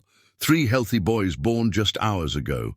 Mr. Savage, I need to understand how a pregnant woman ended up committed to our psychiatric facility. According to her chart, she was diagnosed with pseudocyesis, false pregnancy, but she's just delivered triplets. Jamie felt his world collapse around him. Dr. Hammond said she wasn't pregnant. He showed me ultrasounds, blood tests, psychiatric evaluations. He said she was taking drugs to fake pregnancy symptoms. Who is Dr. Hammond? Her doctor, a fertility specialist recommended by my mother. Dr. Morrison's expression darkened. Mr. Savage, your wife received no prenatal care during her pregnancy. She was given psychiatric medication that could have harmed the babies. She delivered alone because everyone believed her pregnancy was delusional. This represents a serious medical malpractice situation. But the tests, the evidence, were apparently fabricated. Sir, I need to ask you directly, did you have any financial incentive to have your wife committed? Any reason to want her pregnancy hidden? No, God, no. I thought I was helping her get treatment for a mental condition. Dr. Morrison studied Jamie's face and saw genuine shock and horror. Then someone deceived you as thoroughly as they deceived us. Your wife has been telling the truth for 9 months, and no one believed her. When Jamie finally entered Angela's room, he found her nursing one of the babies, while the other 2 slept in a rolling bassinet beside her bed. She looked up when he entered, and the expression on her face was one he'd never seen before. Not anger or hurt, but something far worse, complete indifference. Angela, he whispered, approaching the bed cautiously, I don't know what to say. How about, I'm sorry I had you committed for being pregnant with my children? Angela's voice was calm, emotionless. Or maybe, I'm sorry I divorced you for telling me the truth. Jamie stared at the babies, his sons, and felt something break inside his chest. They were perfect, obviously his children, living proof that his wife had been telling the truth for 9 months, while he'd called her delusional. Angela, I didn't know. The doctors showed me evidence, fake evidence, lies, manipulation. Angela switched the baby to her other breast with practiced ease. But you believed them instead of believing me, your wife, the mother of your children. I thought I was helping you. By having me locked up? By divorcing me? By abandoning me when I needed you most? Angela's voice remained steady, but tears began falling down her cheeks. "Jamie, I gave birth to our 3 sons alone because you thought I was crazy. They came into this world without their father because you chose to believe strangers over. Your wife." Jamie reached toward the babies, but Angela shifted away. "Don't. You lost the right to touch them when you signed those divorce papers. Angela, please. I was wrong. I was so wrong. Let me make this right." "Make it right?" Angela laughed, but there was no humor in it. "How do you make right 9 months of thinking your wife is insane? How do you take back having her committed to a psychiatric facility while she was pregnant? How do you apologize for missing the birth of your children because you believed she was too mentally ill to know her own body?" Jamie fell to his knees beside the bed, tears streaming down his face. "I'll do anything to fix this." "You can't fix this, Jamie. You broke something that can't be repaired. You broke trust. You broke faith. You broke us." A nurse entered the room carrying legal documents. "Mrs. Watson-Savage, we need to fill out the birth certificates for the father's name." Angela looked at Jamie, then back at the nurse. "Leave it blank for now." "Angela, no, please. They're my sons." "Prove it." "What?" "You demanded DNA tests for 9 months, convinced I was lying about being pregnant. So prove they're yours. Take your tests. But until you do, legally, these boys have no father." Jamie stood in the empty hospital room, holding DNA results that confirmed what was obvious to anyone with eyes. All 3 boys were his biological children. But by then, Angela had been discharged and disappeared with their sons, leaving only a note that would haunt him for years. "You got your proof. They're yours biologically. But being a father isn't about DNA. It's about faith, trust, and love. You failed all 3 tests. If you want to be part of their lives, you'll have to earn it, but you'll never be part of mine again. The man I married would have believed me. The man I married would have protected us. The man I married died the day you chose your mother's lies over your wife's truth." Angela. Jamie crumpled the letter in his shaking hands, finally understanding the magnitude of what he'd lost. Not through mental illness or medical complications, but through his own failure to trust the woman he'd promised to love and protect. In choosing his mother's lies over his wife's truth, he'd destroyed the most precious thing in his life. The question now was whether 8 years would be enough time for him to become worthy of a second chance, or whether some betrayals were too profound for love to survive. Chapter 7. 8 Years of Guilt and Distance. 8 years after reading Angela's devastating letter in that empty hospital room, Jamie Savage had learned the answer to his own question. 8 years was not nearly enough time to become worthy of a second chance, but it was exactly how long it took to understand the full magnitude of what he'd lost. Meanwhile, Angela Watson had transformed heartbreak into triumph. She stood at the floor-to-ceiling windows of her corner office on the 32nd floor of the Morrison building, watching the city bustle below while reviewing quarterly reports that confirmed what everyone in the industry already knew. She'd become one of New York's most successful marketing executives. Her company, Watson Strategies, had grown from a one-woman startup to a boutique firm commanding premium rates from Fortune 500 clients. "Mom, are you coming to my soccer game tonight?" Angela turned from the window to find her 8-year-old son, Xavier, standing in her office doorway, still wearing his school uniform and clutching his backpack. He was tall for his age, with Jamie's dark hair and serious brown eyes that held wisdom far beyond his years. "Wouldn't miss it," Angela said, kneeling down to adjust his tie. "Though I have to warn you, I might embarrass you by cheering too loudly." "You always embarrass us by cheering too loudly," Xavier said with a grin that transformed his serious face. "Kailani says it's because you have to cheer for 3 kids instead of 1. So it comes out 3 times louder." Angela laughed, pulling her eldest son into a hug. "Kalani is very wise for an 8-year-old. Speaking of Kalani, he's in the lobby practicing his science presentation." He made me promise to tell you it's about the molecular structure of happiness, and he needs you to be his test audience. And Nyrik, reading in the car, he finished his homework and moved on to that book about ancient Rome you got him. Angela shook her head in wonder. Her 3 sons were as different as night and day, but each brilliant in his own way. Xavier was the protector, always watching out for his brothers and thinking 3 steps ahead. Kailani was the scientist, fascinated by how everything worked and endlessly curious about the world. Nyrik was the philosopher, quiet and thoughtful, with an old soul that sometimes made Angela wonder if he understood more about life than she did. As they rode the elevator down to the lobby, Xavier asked the question Angela had been dreading. "Mom, Jeremy asked me today why we don't have the same last name as our dad." Angela's heart clenched. At 8, the boys were old enough to notice things, ask pointed questions, and demand real answers. "What did you tell him? That you kept your name when you got married. But then he asked why Dad doesn't live with us, and I didn't know what to say." Angela knelt down to meet Xavier's eyes. Over the years, she'd crafted careful explanations for her sons about their father. Truthful, but age-appropriate. "You know, how I've told you that Daddy was confused when you were born. You said he made bad choices because he was listening to the wrong people." "That's right. Sometimes grown-ups make mistakes, even when they love each other. Daddy made some mistakes that hurt our family very badly. But does he want to see us?" The question cut straight to Angela's heart. Over the 8 years since the boys were born, Jamie had made several attempts to contact them. Birthday cards, Christmas presents, requests for visitation that came through lawyers.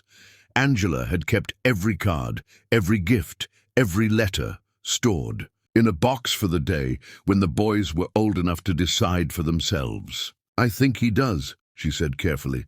"But it's complicated, sweetheart. Someday when you're older you can decide if you want to get to know him." "Okay," Xavier said, apparently satisfied.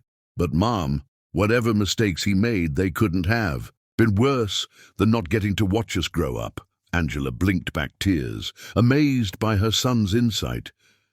"You're absolutely right, baby." In the lobby, she found Kelani practicing his presentation for anyone who would listen. His animated gestures, drawing smiles from office workers. Nyrik sat nearby, completely absorbed in his book about Roman history. "The molecular structure of happiness," Kailani announced as Angela approached, "is actually a combination of dopamine, serotonin, oxytocin, and endorphins. But I think there's a 5th element that scientists haven't discovered yet." "What's that?" Angela asked. "Love. Real love.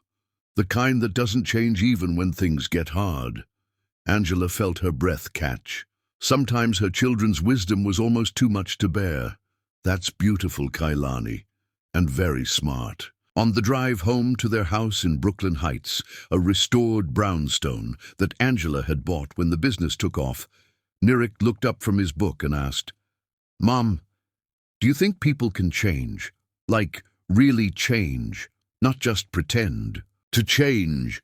Why do you ask, sweetheart? I'm reading about Julius Caesar, and he did bad things, but then later he tried to do good things. But people didn't trust him because of the bad things he'd done before." Angela considered her answer carefully. "I think people can change, but changing and earning forgiveness are 2 different things. Caesar might have become a better person, but that didn't erase the hurt he'd caused.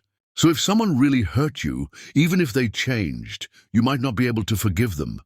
It depends on what they did and whether they understood why it was wrong. What if they understood and they were really, really sorry, and they spent years trying to make up for it?" Angela glanced in the rearview mirror at Nyrik's serious face. "Are we still talking about Julius Caesar?" "Maybe," Nyrik said with a small smile that reminded Angela painfully of Jamie. That evening, while the boys did homework at the kitchen table, Angela found herself thinking about Jamie's latest letter, which had arrived the week before. Over. The years, his letters had evolved from desperate pleas for forgiveness to simple updates about his life and quiet expressions of regret.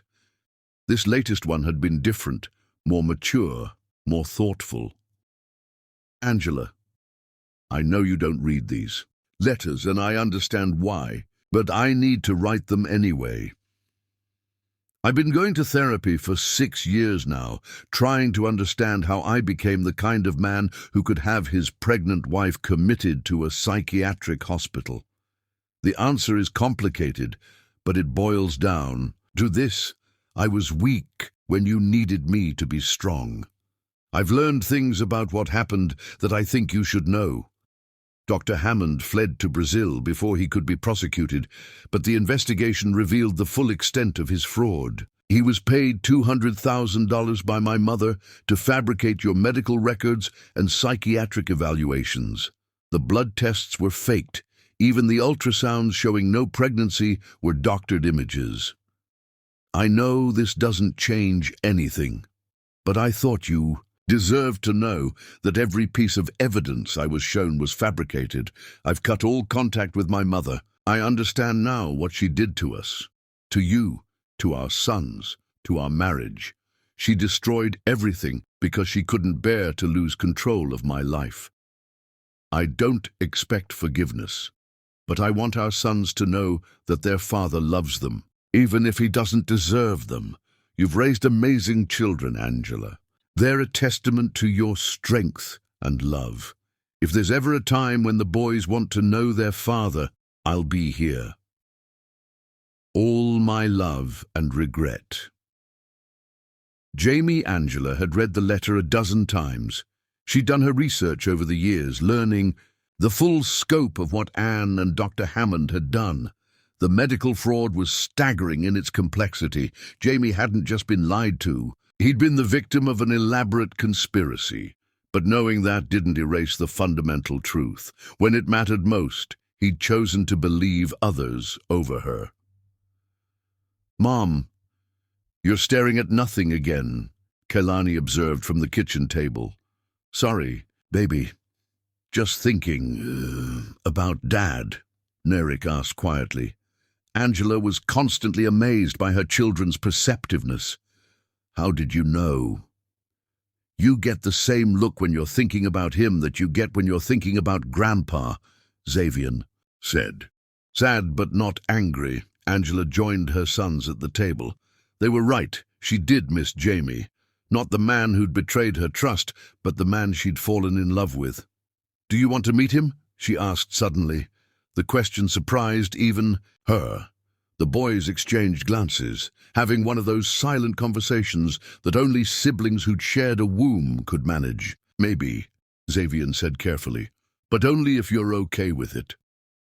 And only if he understands that you're our real parent," Kailani added protectively. "And only if he doesn't try to change anything about our family," Nerek concluded. Angela looked at her sons and felt her heart swell. They were protecting her, even as they expressed curiosity about their father. "Those are very good conditions," she said. "And you know what? I think I might be ready to consider it." That night, after the boys were asleep, Angela sat in her home office and pulled out a sheet of stationery. For the first time in 8 years, she wrote a letter to Jamie Savage.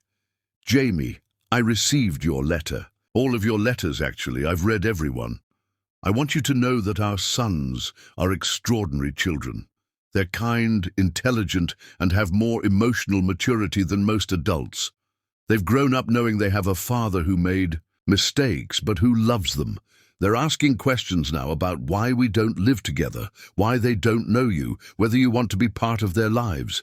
I've told them the truth in terms they can understand, that you were confused when they were born and made choices that hurt our family. I'm not ready to forgive you. I may never be ready. What you did broke something in me that hasn't healed. But our children deserve the chance to know their father if they want to. If you're serious about being part of their lives, here are my conditions. Any relationship you have with them goes through me. You respect the life I've built for them. You don't make excuses about your mother's manipulation. If they decide they don't want a relationship with you, you respect that choice. This isn't about us, it's about them. If you can accept these terms, I'll consider arranging a meeting. But Jamie, if you hurt them the way you hurt me, I'll make sure you never see them again. Angela P.S. Xavier plays soccer and wants to be an engineer. Kailani loves science and wants to cure diseases. Nirik reads constantly and wants to be a historian. Angela sealed the letter before she could change her mind, addressing it to Jamie's office at Savage Industries. Tomorrow she would mail it, and then she would wait to see if the man who'd once destroyed her faith in love had learned anything about being worthy of their children's trust. She had no idea that across town, Jamie sat in his empty penthouse apartment, surrounded by 8 years' worth of school photos, report cards, and birthday cards he'd never been allowed to give. On his desk was a letter he'd written but never sent, asking Angela for exactly what she was about to offer him, a chance to know his sons. Neither of them knew that the next morning would bring a phone call that would change everything, forcing long-buried truths into the light and setting in motion the final chapter of their fractured love story. Chapter 8. When truth demands its due. The phone call that would change everything came at 2:47 a.m., the morning after Angela had mailed her letter, as if fate had decided 8 years of separation was enough. Jamie woke to his phone buzzing insistently on the nightstand. The caller. AD showing Mercy General Hospital. Mr. Savage, this is Dr. Patricia Moore from Mercy General. Your mother, Anne Murray Savage, was brought in an hour ago. She's asking for you. Jamie sat up in bed, instantly alert despite the late hour. What happened? Is she okay? She collapsed at a charity gala. We're running tests, but she's stable now. Mr. Savage, she's asked me to tell you that she needs to speak with you urgently. She says there are things you need to know, and she's quite insistent that it can't wait. 20 minutes later, Jamie stood outside his mother's hospital room, hesitating before entering. They hadn't spoken in 3 years, not since the day he'd learned the full extent of her manipulation and walked out of her life forever. But the woman lying in the hospital bed looked nothing like the formidable Anne Murray Savage who had orchestrated the destruction of his marriage. She appeared fragile, diminished, her perfectly styled hair mussed against the hospital pillows, her face pale without its usual armor of expensive makeup. When she saw him, tears immediately filled her eyes. "Jamie," she whispered, "you came. The hospital called. They said you were asking for me. I have cancer." The words hit him like a physical blow. "What are you talking about? Dr. Moore said you collapsed. Pancreatic cancer, stage 4. I've known for 2 months. Anne's voice was barely audible. "The doctors say I have months, maybe a year, with treatment. But Jamie, that's not why I called you here." Jamie sank into the chair beside her bed, his emotions a chaotic mixture of grief, anger, and confusion. Despite everything she'd done, she was still his mother. "I called you here because I might not have much time left, and I can't live with these secrets anymore. You need to know the truth about what I did to Angela, all of it. I already know what you did." "No," Anne said with surprising strength. "You know some of it. You know about Dr. Hammond and the forged medical records, but you don't know how extensive it was." Anne reached into the drawer of her hospital bedside table with trembling hands and pulled out a manila envelope. "I've been carrying this for 8 years, waiting for the courage to show you." She handed him the envelope, and Jamie's hands shook as he opened it. Inside were dozens of documents, financial records showing payments to Dr. Hammond totaling over $300,000, contracts with private investigators, detailed plans for psychological manipulation, and photographs. The photographs made Jamie's stomach turn. They showed Angela during her pregnancy, taken with telephoto lenses from across streets and through windows, pictures of her at doctor appointments, at work, buying maternity clothes. There were dozens of them, documenting her every move during the 9 months when everyone believed she was having a psychological breakdown. "You had her followed," Jamie said, his voice hollow with disbelief. "I documented everything. Every doctor's appointment she tried to make that we blocked. Every pregnancy symptom she exhibited that we explained away." Anne pulled out another set of documents. "These are the real ultrasound images from her pregnancy. Dr. Hammond took them during her appointments, but showed you the doctored ones. Instead, with shaking hands, Jamie examined ultrasound photos that clearly showed 3 babies at various stages of development. Date stamps proved they were taken during Angela's supposed phantom pregnancy.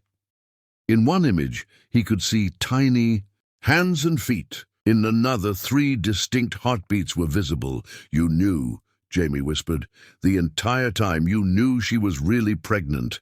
I knew she was carrying triplets by her 12-week appointment. I knew they were healthy and developing normally. I knew she was telling you the truth about everything. Then why?" Jamie's voice shattered completely. "Why did you destroy her? Why did you destroy us?" Anne closed her eyes, tears streaming down her cheeks. "Because I was terrified of losing you. Because Angela was strong and independent and made you happy in ways I couldn't control. Because she represented everything I wasn't. Authentic, loving, selfless. So you had her committed to a psychiatric facility while she was pregnant with your grandchildren. I convinced myself I was protecting you from making a mistake. But the truth is, I was jealous. I was a bitter, controlling woman who couldn't bear to see my son love someone more than he loved me." Jamie stared at the evidence of his mother's elaborate deception, each document a testament to the systematic destruction of his family. "Do you have any idea what you did? Angela gave birth to our children alone because of you. My sons don't know their father exists because of you. I know, and Jamie, there's more." And reached for another folder, this one containing correspondence between her and Dr. Hammond. As Jamie read, he learned that the plan had been even more sinister than he'd realized. "You were going to take the babies," he said, his voice barely a whisper. "After Angela gave birth in the psychiatric facility, you were going to claim custody of them. Dr. Hammond was going to declare Angela permanently mentally incompetent. I would have been appointed guardian of the children as their only stable relative. You would have raised them thinking their mother was too sick to care for them. My God!" Jamie stood abruptly, pacing to the window. "You were going to steal my children and let Angela rot in a mental institution." Yes. The simple acknowledgement hung between them like a death sentence. Jamie turned back to face his mother, seeing her clearly for perhaps the first time in his life. "I'll never forgive you for what you did to them." "Good," Anne said firmly. "Don't forgive me. Use your anger to fuel your fight to win them back. Use your knowledge of the truth to become the man Angela deserved to marry." Over the following weeks, Anne began cancer treatment, while Jamie processed the devastating truth about what she'd done to his family. The chemotherapy was brutal, but Anne endured it with grim determination, as if suffering was the only penance she could offer for her crimes. Jamie visited her once during treatment, bringing the briefcase full of evidence she'd given him. "I'm going to tell Angela everything," he said. "She deserves to know the full scope of what you did to her." "Yes, she does." Anne looked fragile and diminished in her hospital bed, but her voice was clear. "And Jamie, when you do tell her, make sure she understands that you were my victim, too. I manipulated you as thoroughly as I manipulated everyone else. That doesn't excuse what I chose to do. No, it doesn't. But maybe it explains why a man who loved his wife completely could be convinced to abandon her when she needed him most." Jamie stood to leave, then paused at the door. "Mother, if you survive this cancer, what will you do?" Anne was quiet for a long moment. "I'll try to find a way to make amends. To the children I never met. To the woman whose life I destroyed. To you for turning you into someone you never wanted to be." It might be too late for amends. I know. But I have to try. It's the only way I can live with what I've done. 6 months later, Anne's doctors delivered unexpected news. The cancer was in remission. The aggressive treatment had worked, giving her a reprieve she wasn't sure she deserved. As she sat in her empty penthouse, surrounded by the wealth and status that had once meant everything to her, Anne realized she had a choice. She could return to her old life, pretending the cancer scare had been a wake-up call that changed nothing, or she could use whatever time she had left to try to repair some of the damage she'd caused. Looking at a photograph of 3 beautiful grandsons she'd never met, Anne made her decision. It was time to face the woman whose life she'd destroyed and offer the only thing she had left: the complete, devastating truth, and an apology that could never be adequate, but might at least be genuine. But first, she had to give her son the chance to use that truth to fight for his family. Tomorrow, she would call Jamie and tell him that Angela's letter had arrived at his office, the letter that would give him the opportunity he'd been waiting 8 years to receive. The question was whether it was already too late, or whether love, tested by the cruelest betrayal imaginable, could find a way to heal wounds that had scarred 3 generations. Chapter 9. Earning love back one day at a time. Anne called Jamie the next morning, her voice shaky but determined. "There's a letter waiting for you at your office," she said without preamble. "From Angela. Jamie, this might be your chance." 2 hours later, Jamie sat in his car outside Angela's office building, having read Angela's letter 3 times, a briefcase full of evidence on his passenger seat and his mother's confession echoing in his mind. Through the lobby windows, he could see her meeting with clients, animated and confident, gesturing as she explained some marketing strategy. She looked successful, strong, completely self-sufficient. Nothing like the broken woman he'd had committed 8 years ago. The irony wasn't lost on him. Angela had built an empire while he'd spent 8 years drowning in guilt and regret. When Angela finally emerged from the building at 6:30 p.m., Jamie got out of his car and approached her on the sidewalk.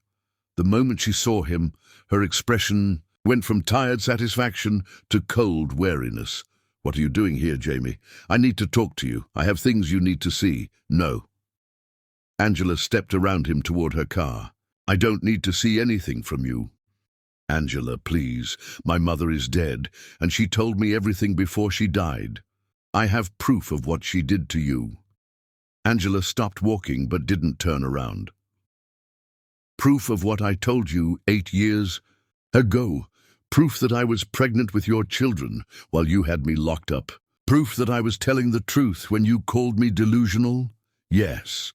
I don't need your proof, Jamie. I lived through it. I know what happened to me. But you don't know the extent of it. You don't know how carefully orchestrated it was, how much money was involved, how detailed the planning was." Jamie moved to stand in front of her. "Angela, she had you followed. She documented your entire pregnancy. She knew you were carrying triplets and let me believe you were mentally ill." For just a moment, pain flickered across Angela's face. Then her expression hardened again. "Of course she did. I figured that out years ago. Your mother hated me from the day we met. What I never understood was how she convinced you to choose her over me. I was weak. Yes, you were. And knowing. Why doesn't change that fact?" Angela reached her car and turned to face him fully. "Jamie, I'm glad you finally know the truth. I hope it helps you sleep better at night. But it doesn't change anything between us. What about our sons? Don't they deserve to know their father? Our sons deserve better than they got from you. But yes, someday they might want to meet you. When they're ready. When I'm ready. But not because you ambushed me outside my office with guilt and apologies." "Then tell me what I need to do." Angela studied his face for a long moment. "You want to know what you need to do? Prove that you've changed, not with words or explanations or evidence about your mother's manipulation. Prove it with actions. Show me that you're worthy of being in their lives." "How?" Figure it out, Jamie. If you can't understand what it means to earn trust through actions instead of demanding it through explanations, then you haven't learned anything at all. Angela got in her car and drove away, leaving Jamie standing on the sidewalk with his briefcase full of evidence that suddenly felt meaningless. She was right. Proof of his mother's deception didn't erase his own choices. Knowledge of the manipulation didn't restore the trust he'd broken. Over the following months, Jamie began what he thought of as his campaign to prove himself worthy of his family. But his first attempts were clumsy, desperate gestures that revealed how little he understood about earning forgiveness. He sent expensive gifts to Angela's office, flowers, jewelry, luxury items that she returned unopened. He made donations to charities in the boys' names, ensuring Angela received notifications of his generosity. He hired private investigators to learn about their lives, their interests, their needs, so he could anticipate ways to help. Each gesture was returned, rejected, or ignored completely.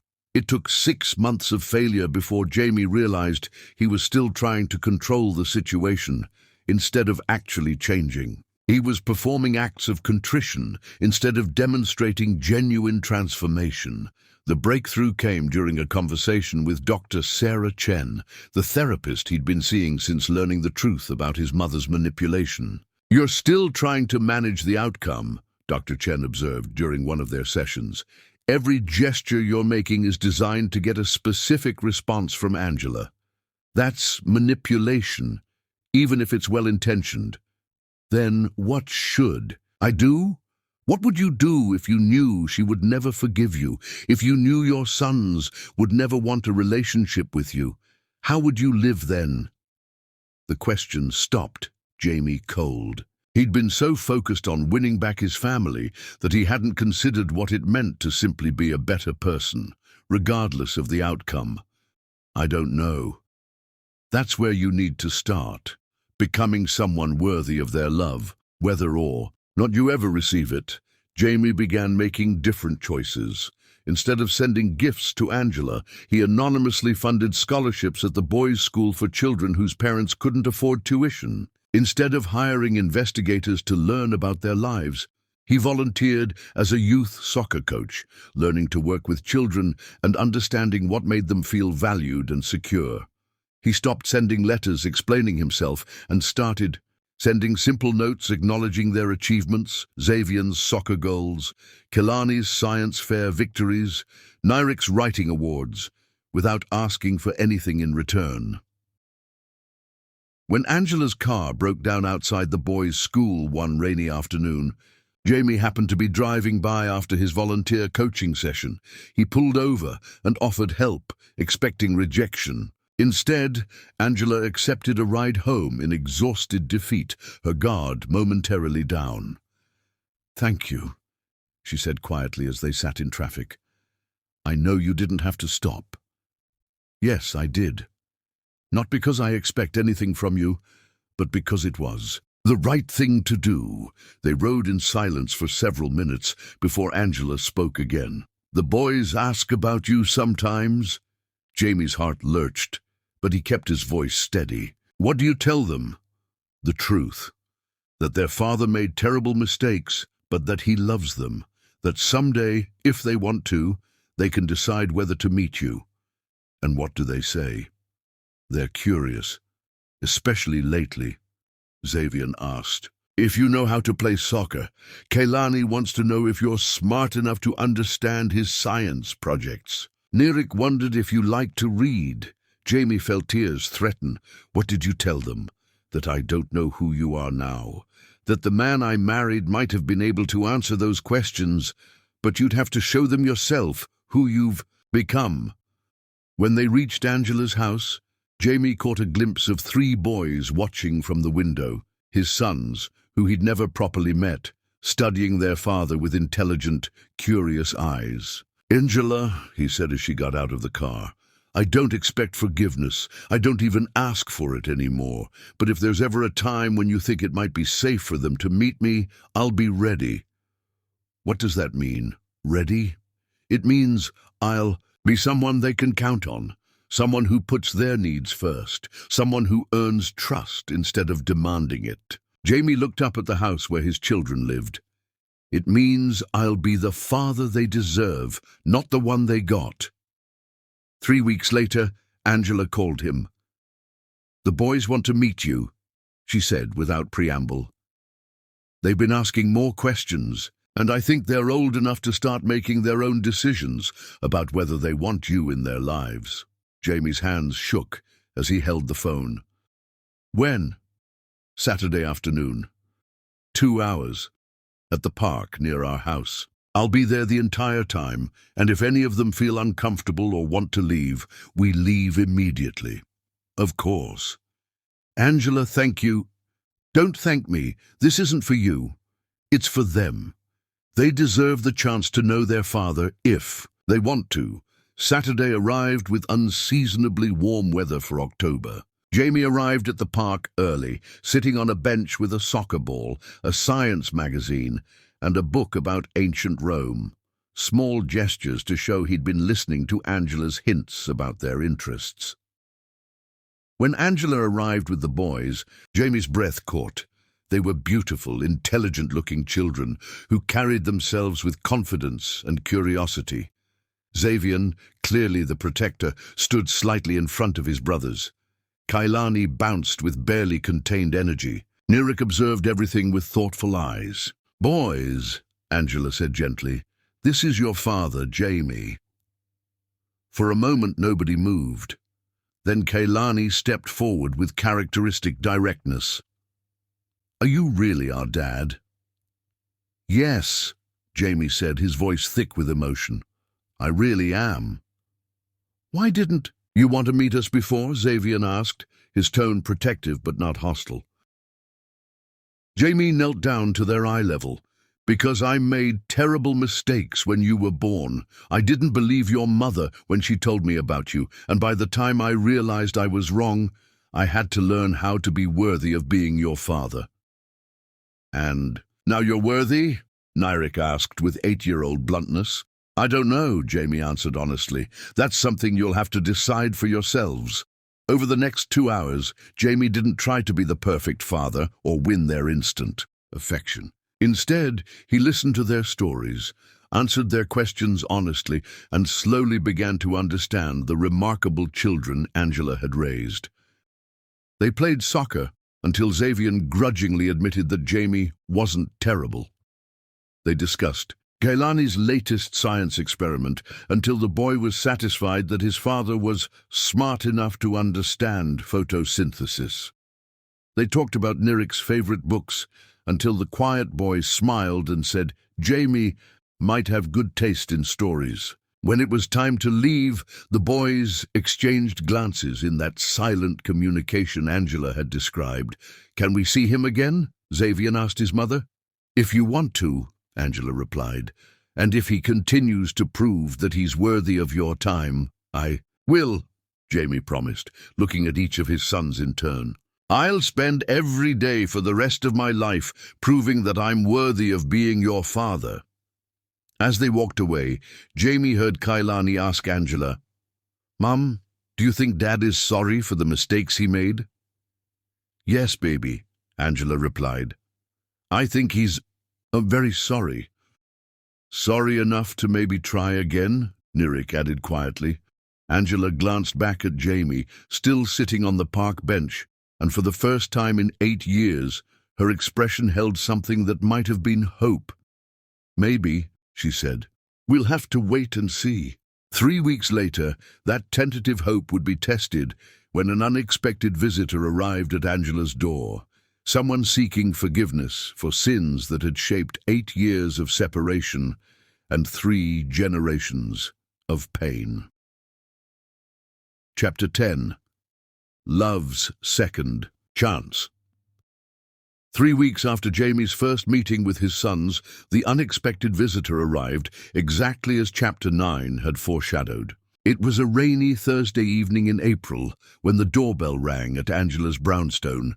She was curled on the couch with Nyrik, reading together while Xavian and Kaylani played chess nearby, their voices creating the comfortable symphony of family. Life she'd built from nothing. Angela opened the door expecting a delivery, but instead found a woman she barely recognized standing in the rain without an umbrella. Anne Murray Savage looked nothing like the imperious society matron who had destroyed Angela's life 8 years ago. Gone were the designer clothes, the perfect makeup, the jewelry that cost more than most people's cars. This woman wore a simple black dress that hung loosely on her diminished frame, her silver hair pulled back in a basic ponytail, her face bare and streaked with tears that mixed with the rain. "Mrs. Watson," Anne whispered, her voice breaking, "please, may I speak with you?" Angela's first instinct was to slam the door in the face of the woman who had orchestrated her systematic destruction. But something in Anne's demeanor stopped her. This wasn't the calculating manipulator who had paid doctors to lie and had Angela committed while pregnant. This was a broken woman carrying the crushing weight of unbearable guilt. "What do you want?" Angela asked, her voice carefully controlled.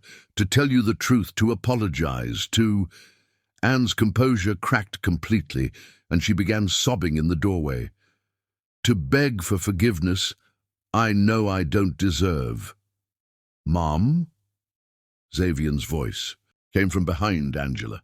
"Who is it?" Angela turned to see all 3 boys standing in the hallway, their curious faces reflecting the warmth and security she'd worked so hard to build for them. The irony struck her.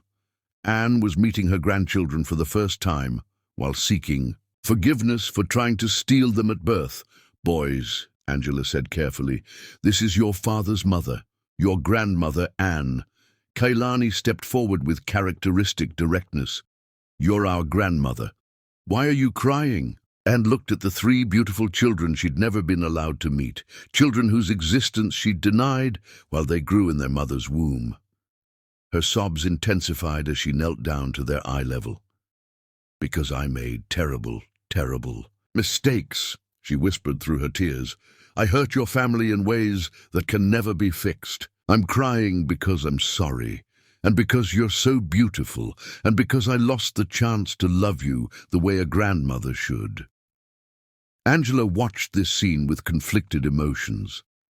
Part of her wanted to protect her children from this woman's pain, but another part recognized that this moment was important. Her sons were seeing genuine remorse, understanding that even adults who make devastating mistakes can feel profound regret. "Why don't you come in out of the rain?" Nyrik said, gently, displaying the compassion that never failed to amaze Angela. "Boys, go finish your homework upstairs," Angela said softly. "I need to talk to your grandmother alone." After the children reluctantly went upstairs, Angela led Anne to the living room. Anne stood in the center of the space, looking around at the family photos, the children's artwork on the walls, the evidence of the life Angela had built without any help from the Savage family. "You raised extraordinary children," Anne said, her voice thick with emotion. "They're kind, intelligent, beautiful, everything a grandmother could hope for, and I gave up any right to know them." "Sit down," Angela said, not kindly but not cruelly either. Anne perched on the edge of the couch as if she didn't deserve to be comfortable. Fresh tears streamed down her face as she began to speak. "I destroyed your marriage," she said, her voice barely audible.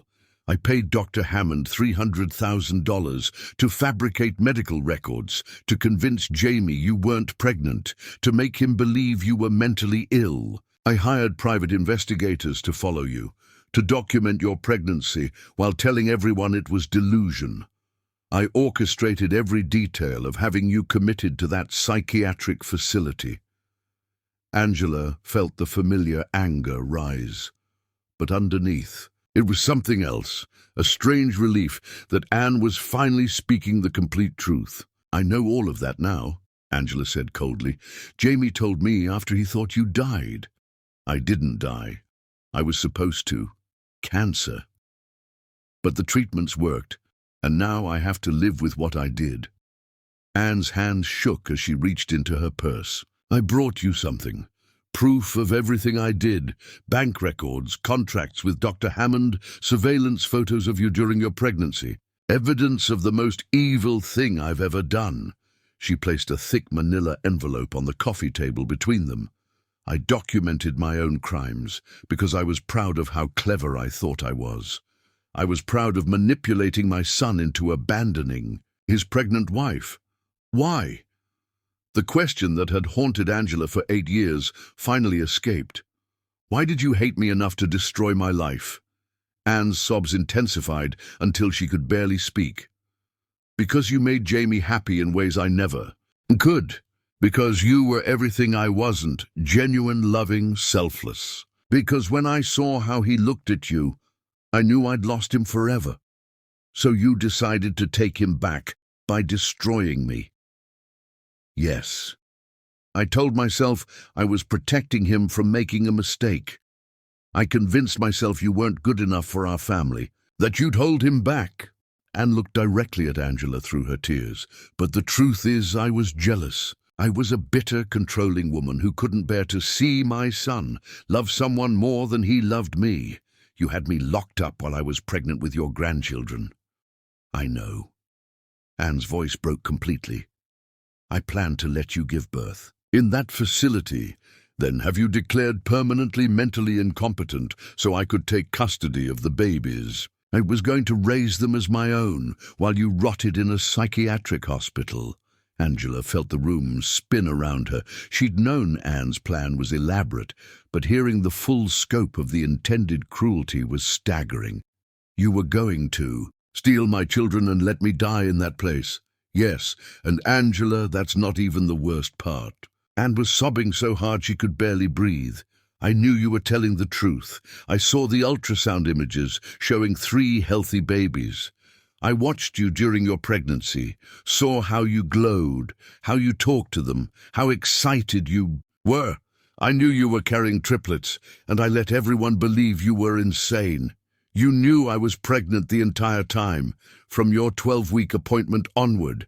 I had copies of every real ultrasound, every blood test confirming the pregnancy. I watched you carry my grandchildren while I convinced my son you were delusional." Angela stared at the woman who had been the architect of her nightmares, finally understanding the full scope of the evil that had been perpetrated against her family. "I spent 9 months begging people to believe I was pregnant with your son's children," Angela said, her voice deadly quiet. "I gave birth alone in a psychiatric facility because of you. I raised those 3 boys without their father for 8 years because of you. I know, and I can never undo it. I can never give you back those years, or give Jamie back the chance to see his children born, or give my grandchildren the father they deserved from the beginning." Anne reached into her purse again and pulled out legal documents. "I've transferred all of my assets into a trust for the boys' education and future. It's not nearly enough to compensate for what I stole from them, but it's everything I have. Money doesn't fix what you did." "No, it doesn't." Anne stood up, moving toward the door.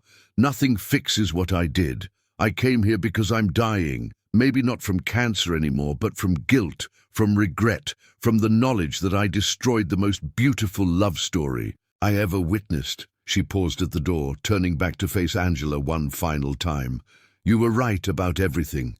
You were an extraordinary wife and mother. You deserved a husband who trusted you and a mother-in-law who celebrated you. Instead, you got a weak man and an evil woman who destroyed your happiness because we couldn't bear how perfect it was."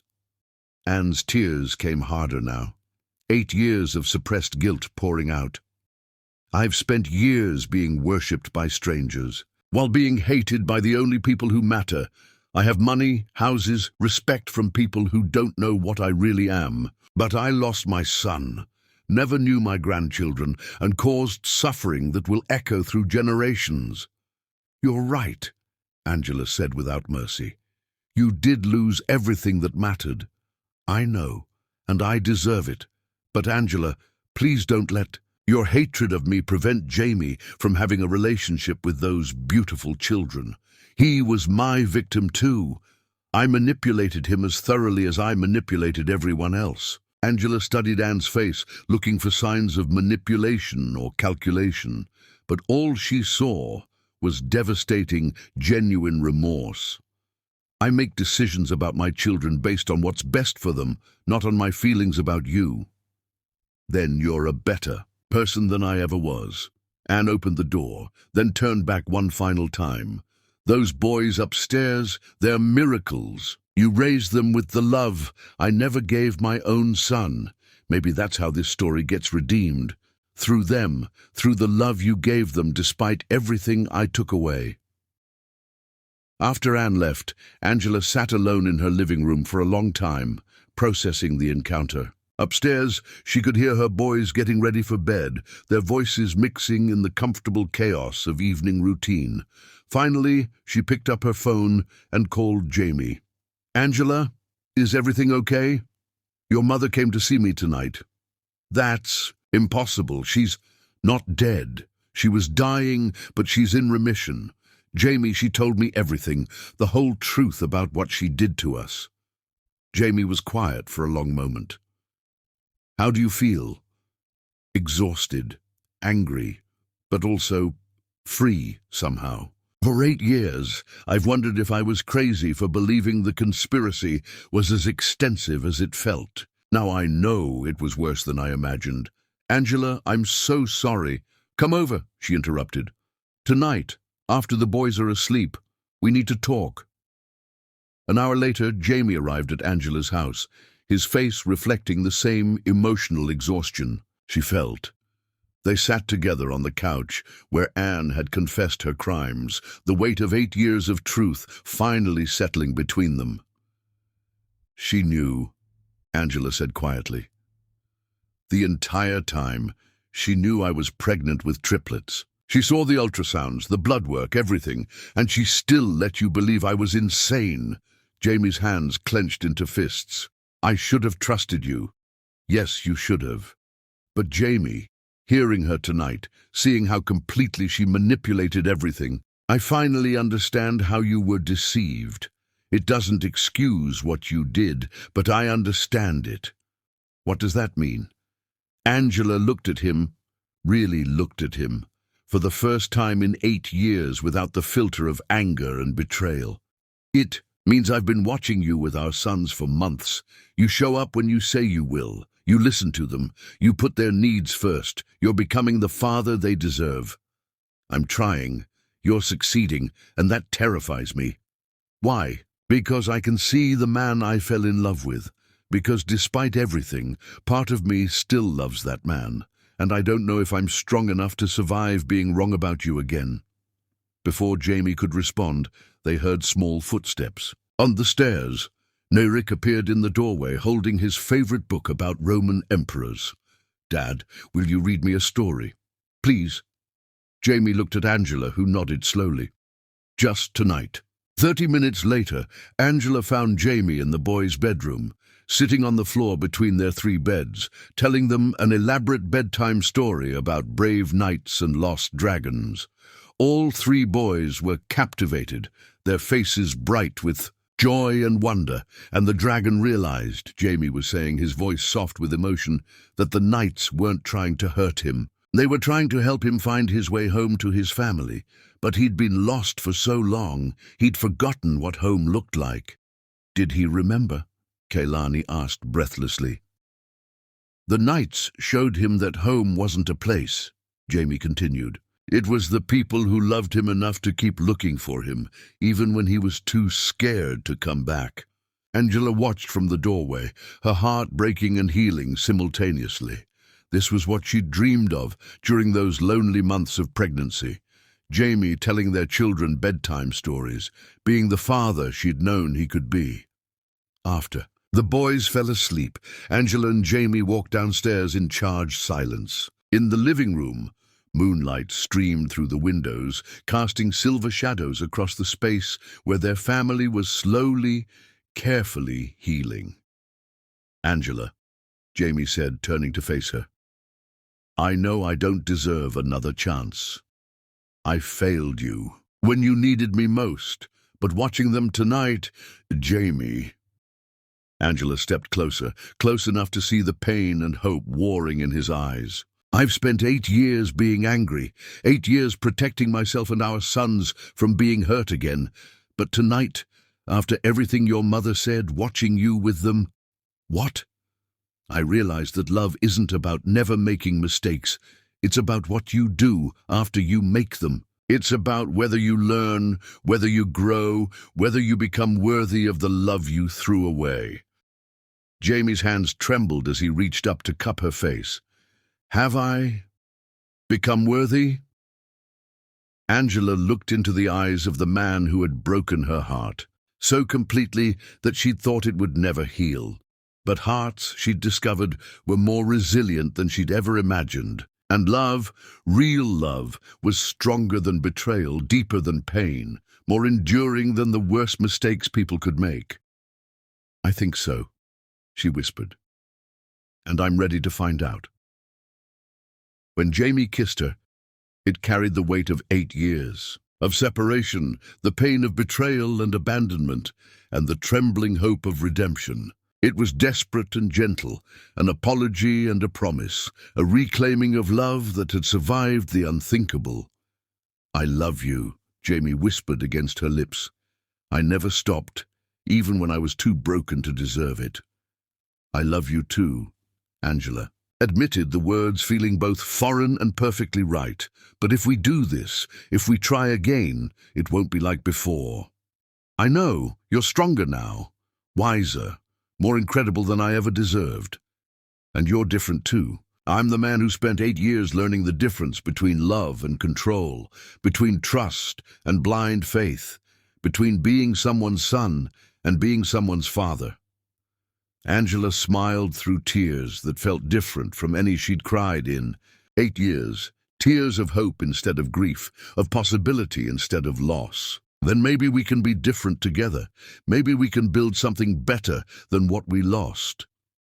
"Yes," Jamie said, lifting her off her feet and spinning her around the living room where their sons played and laughed every day. "Yes, we can." They made love that night with 8 years of longing, grief, and hope pouring between them. It was tender and fierce, careful and consuming, a reclaiming of love that had survived betrayal, separation, and the cruelest manipulation imaginable. Afterward, as they lay wrapped in each other's arms, Angela whispered against his chest, "You failed me once, Jamie. You broke my heart and abandoned our children and chose your mother's lies over my truth." "I know," he said, his arms tightening around her, "and I'll spend the rest of my life making up for it.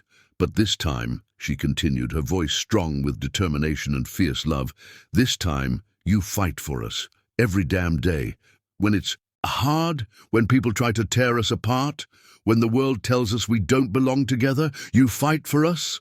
"I will," Jamie promised, tears streaming down his face as he held his wife and felt their family slowly, carefully knitting itself back. "Together, for you, for them, for everything we lost and everything we can build, I'll fight every damn day." And for the first time in 8 years, Angela Watson Savage believed that love could indeed conquer all, not easily, not without scars, but completely and forever. Outside their window the rain had stopped, and moonlight illuminated a family that had been shattered and was learning to heal, a love that had been tested beyond reason and had somehow endured, and 3 little boys sleeping peacefully upstairs who would wake to discover that sometimes, against all odds, broken things could be made beautifully whole again.